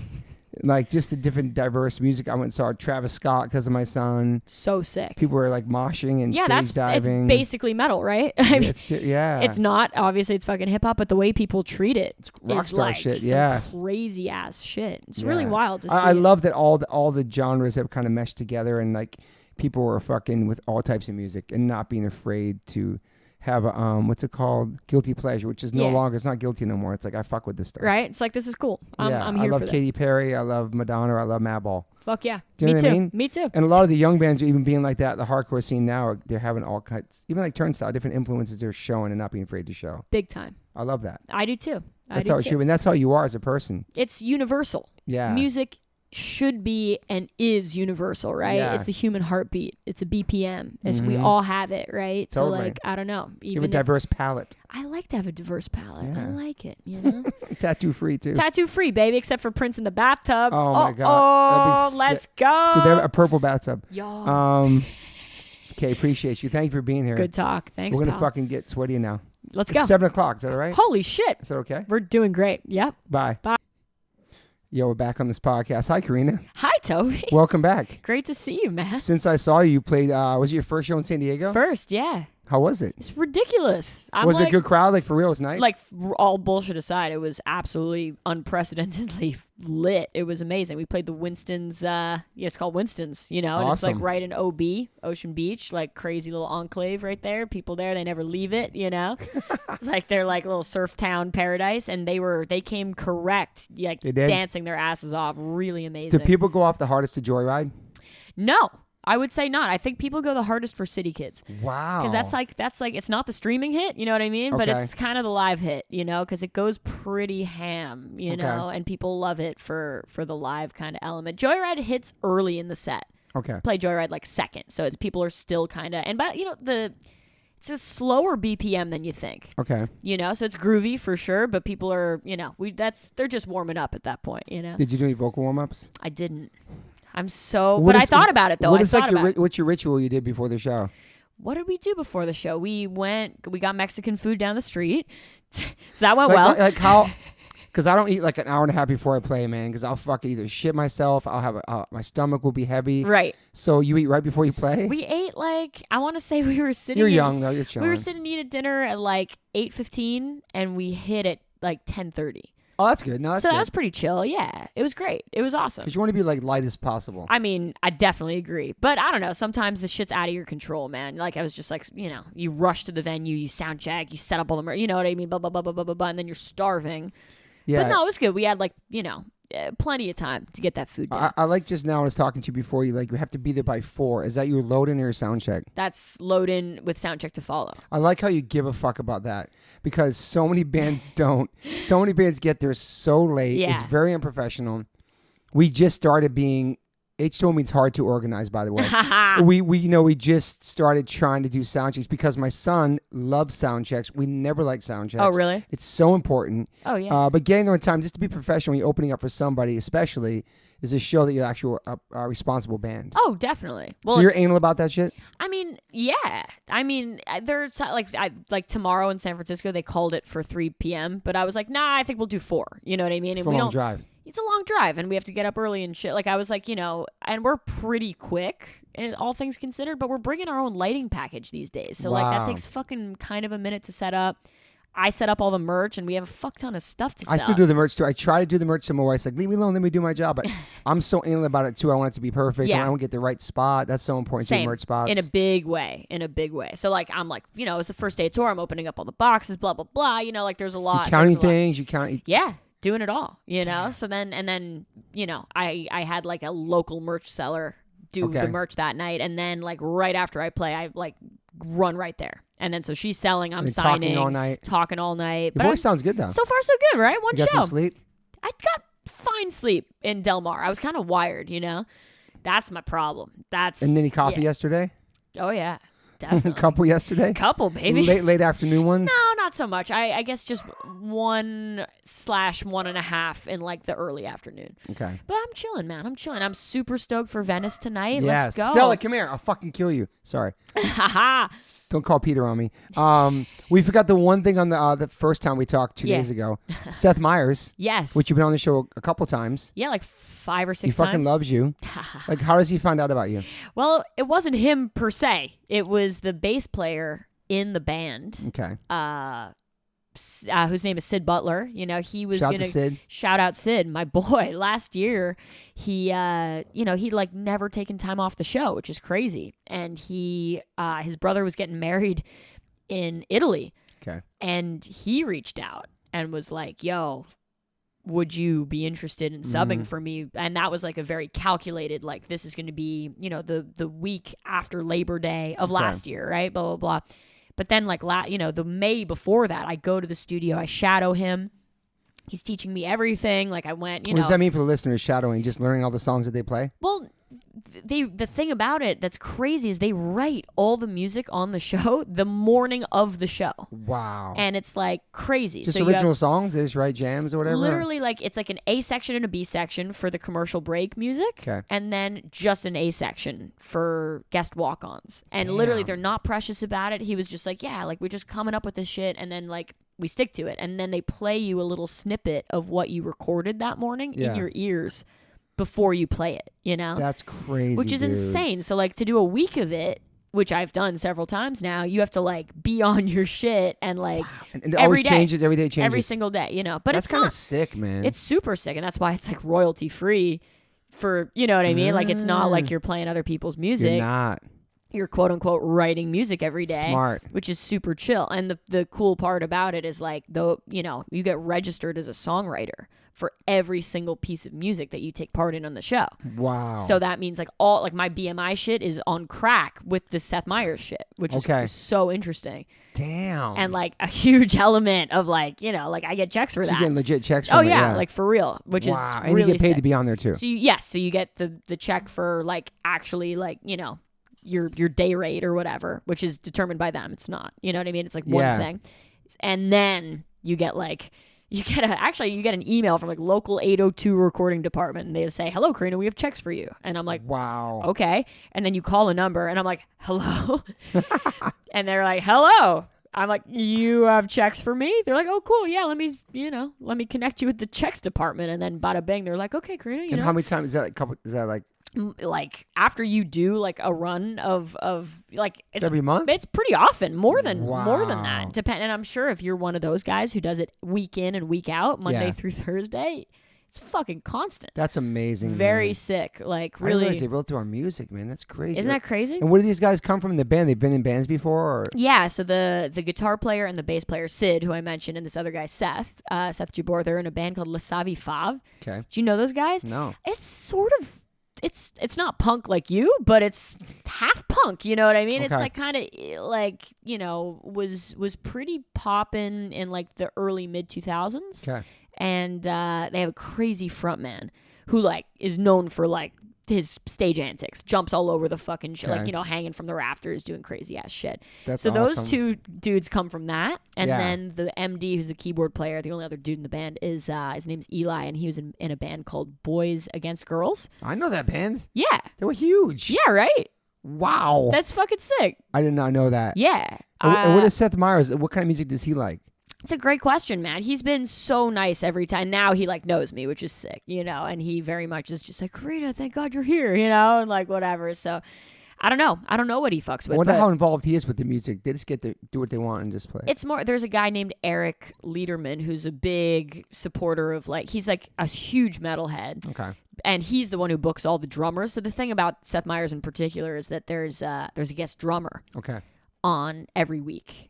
So that's been like literally everyone from like Danny Carey. Oh, Roy did it. My friend Roy did it from Stone Sour and Nausea. 100%. I remember that. They've had crazy drummers, dude. Like they've had Chad Smith from the Chili Peppers and fucking, you know, Danny Carey and Dave Lombardo's done it, I think. Jay Weinberg did it too. I think definitely. I mean, they've had a crazy all-star lineup of drummers. You know? I wonder if he goes to live shows and stuff, Seth, and checks out bands. I wonder if he does. He's like a good dude, you know what I mean? Like he's a family man, lives in New York City, he's got, you know, wife, couple kids, like, you know, dog. Yeah. He's a really nice dude, you know, and he's just, I feel like everybody who works for him really admires him. At least I was stoked when he got that gig because Jimmy Fallon got the first time, and then like, I don't know, I always liked him on the show. He's a good man.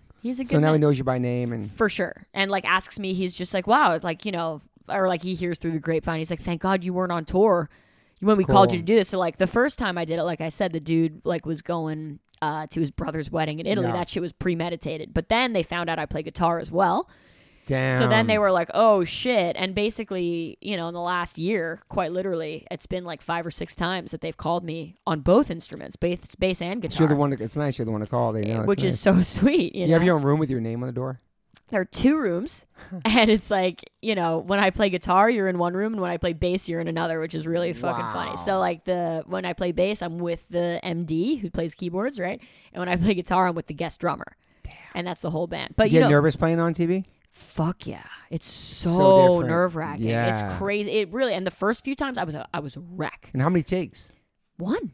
That's it. 1. That's why you got to be on. You fuck up. Dude, and it like it's live. When you watch the shit happening and like it's like, all right, places, 3, 2, 1, lights happening, audience applause, fucking cameras rolling around everywhere, lights, camera, like shit is crazy, dude. And you just got to be like, that's the other thing. You don't have to be a gifted I'm not a gifted guitar player. Are you fucking kidding me? Like, but like I know how to like look good, not look, you know what I mean? Like people can, professional, man. and just like kind of make it happen, you know, and just be like 2, 3, 2, 1, and you're on, you know? So cool. Crazy shit. It's so a great gig. You're doing live TV and you're doing your own stuff, and it's like, then once you finally do live TV with your band, your group, you'll be ready for it. That's what I'm saying. I feel like it's good practice for just being like, you know, it's fucking show business. Yeah. You know? And like once you commit to like, and it's like kind of the most show businessy thing. How many hours are you there before you actually, like how long you have to go, like get there early? And you pull up at like 11:30 a.m. and then you're wrapped at 5. Okay. It's chill, and you like you'll rehearse from like 11:30 to 12:30 or something like that. That's it. Then you'll go get lunch. You're released for a little bit. Then you come back and do like on-set rehearsal at like 2. And then you get hair and makeup done. You get like the full glam squad. And they everybody's pick clothes so for you nice. to wear too and everything. Well, it's interesting. You pull up with, like, they tell you to come with like a bunch of wardrobe options, and then there's the wardrobe department who looks at what you've brought, and they're like, okay, this is good, definitely not this.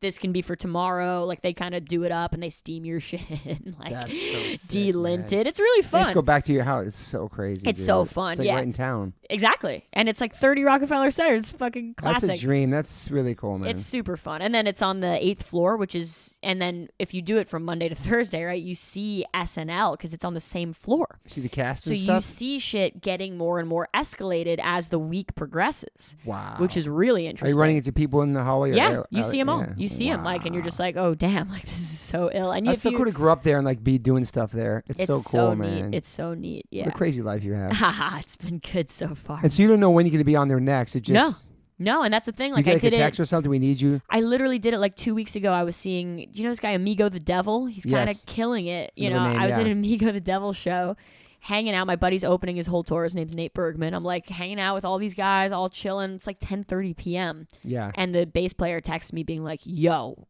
what are you doing tomorrow and the next day? And I'm like, I'm around, you know? And he's like, I just tested positive.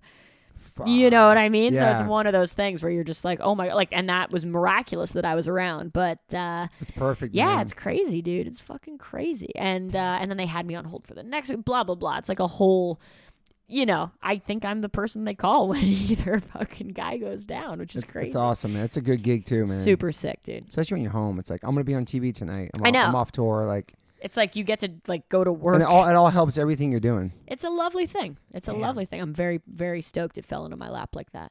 Well, when you hear the other day, it was really too late. We did a really quick cold plunge. It was fucking cold out. Now your whole band is here. So hype. The sauna is warming up. We're going to do a real fucking little session before you go. get to sound check by 4 o'clock on the dot. For your show. What time do you play tonight? I play at 9. Okay. I play at 9. Opener at 8. Know. It's an earlier one tonight because they got, you know, it's one of those stupid fucking things where they have to clear the room. Last night too, man. Same shit, right? So they have a whole other show coming in. Doors for that are at 11, so it's like earlier. I feel like that's happening more since the pandemic. Maybe it's always been happening, but I feel like that everything's so overbooked. Yeah. It's like get them in early, rush them out the next group. I don't know, man. Clubs are like trying to make a dollar. They really are. They really are. It's one of those things. And I get it because shit was dead for a long time, but yeah. I know. It's annoying for everybody, but also I understand the need to make a dime, you know? Yeah. All right, girl. Cool, dude. Let's thanks fucking for being plunge. back. Thanks for having me. We can probably hop back on after.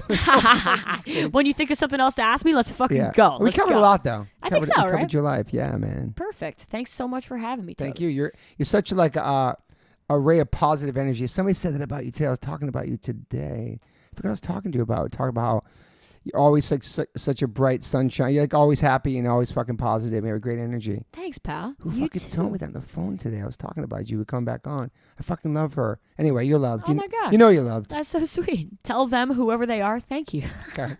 I'm about to see you freeze right now. Let's go. Bye. Bye. I always ask my guests if they have any regrets. I personally don't have any regrets. Even when it comes to my tattoos, I have the silliest tattoos. Even my ET on my leg, it's still a childhood memory for me, and I love it. I've had tattoos on top of tattoos strictly because I wanted more tattoos. I started getting tattoos when I was 18. I'm 52 now, and I can't stop. I've had laser treatment before on something on my arm. It's 4 tattoos on top of each other. And that experience at that place was pretty fast. It was pretty cold. It was in and out, swiped the credit card. Don't really tell me much, didn't give me much details or anything was going to happen. So I never went back. So as of most recently, I'm so lucky enough to have had 2 sessions at Removery Tattoo Removal. My tattoo on my arm that looks like a big black blob is now super light. I've had 2 sessions. I have a long road ahead of me. None of this stuff happens overnight. You cannot take a tattoo up in one sitting. You have to be patient. And it's painful. They ice you up. It's super fast. To me, it felt like a bunch of rubber bands. But what's more painful than that is looking at something on your body that you think you're stuck with for the rest of your life. That sucks. But now for me, I'm really happy I started this journey. I'm slowly going to get this tattoo removed. I never thought in a million years I have any kind of real estate on my arm. I don't even know what I want, but it's exciting. I'm so honored to announce that One Life, One Chance podcast is now with Removery. I have a code. Use TobyH20 and get $100 off your first session. Call 866-934-4570 or go to Removery.com. One of the most experienced tattoo removal companies in the world. Over 600,000 removal treatments done, 100 locations, US, Canada, and Australia. State-of-the-art pico-wave laser technology, cryo technology to reduce any discomfort. This is so exciting for me because all I do in these podcasts is talk about tattoos. From day one, if you've been listening to this podcast, we talk about tattoos, talk about getting removed, talk about getting covered up. So this is such a perfect fit for me. Once again, go to Removery.com or call 866-934-4570. Use my code TobyH20 and get $100 off. These guys are located everywhere. Try it out.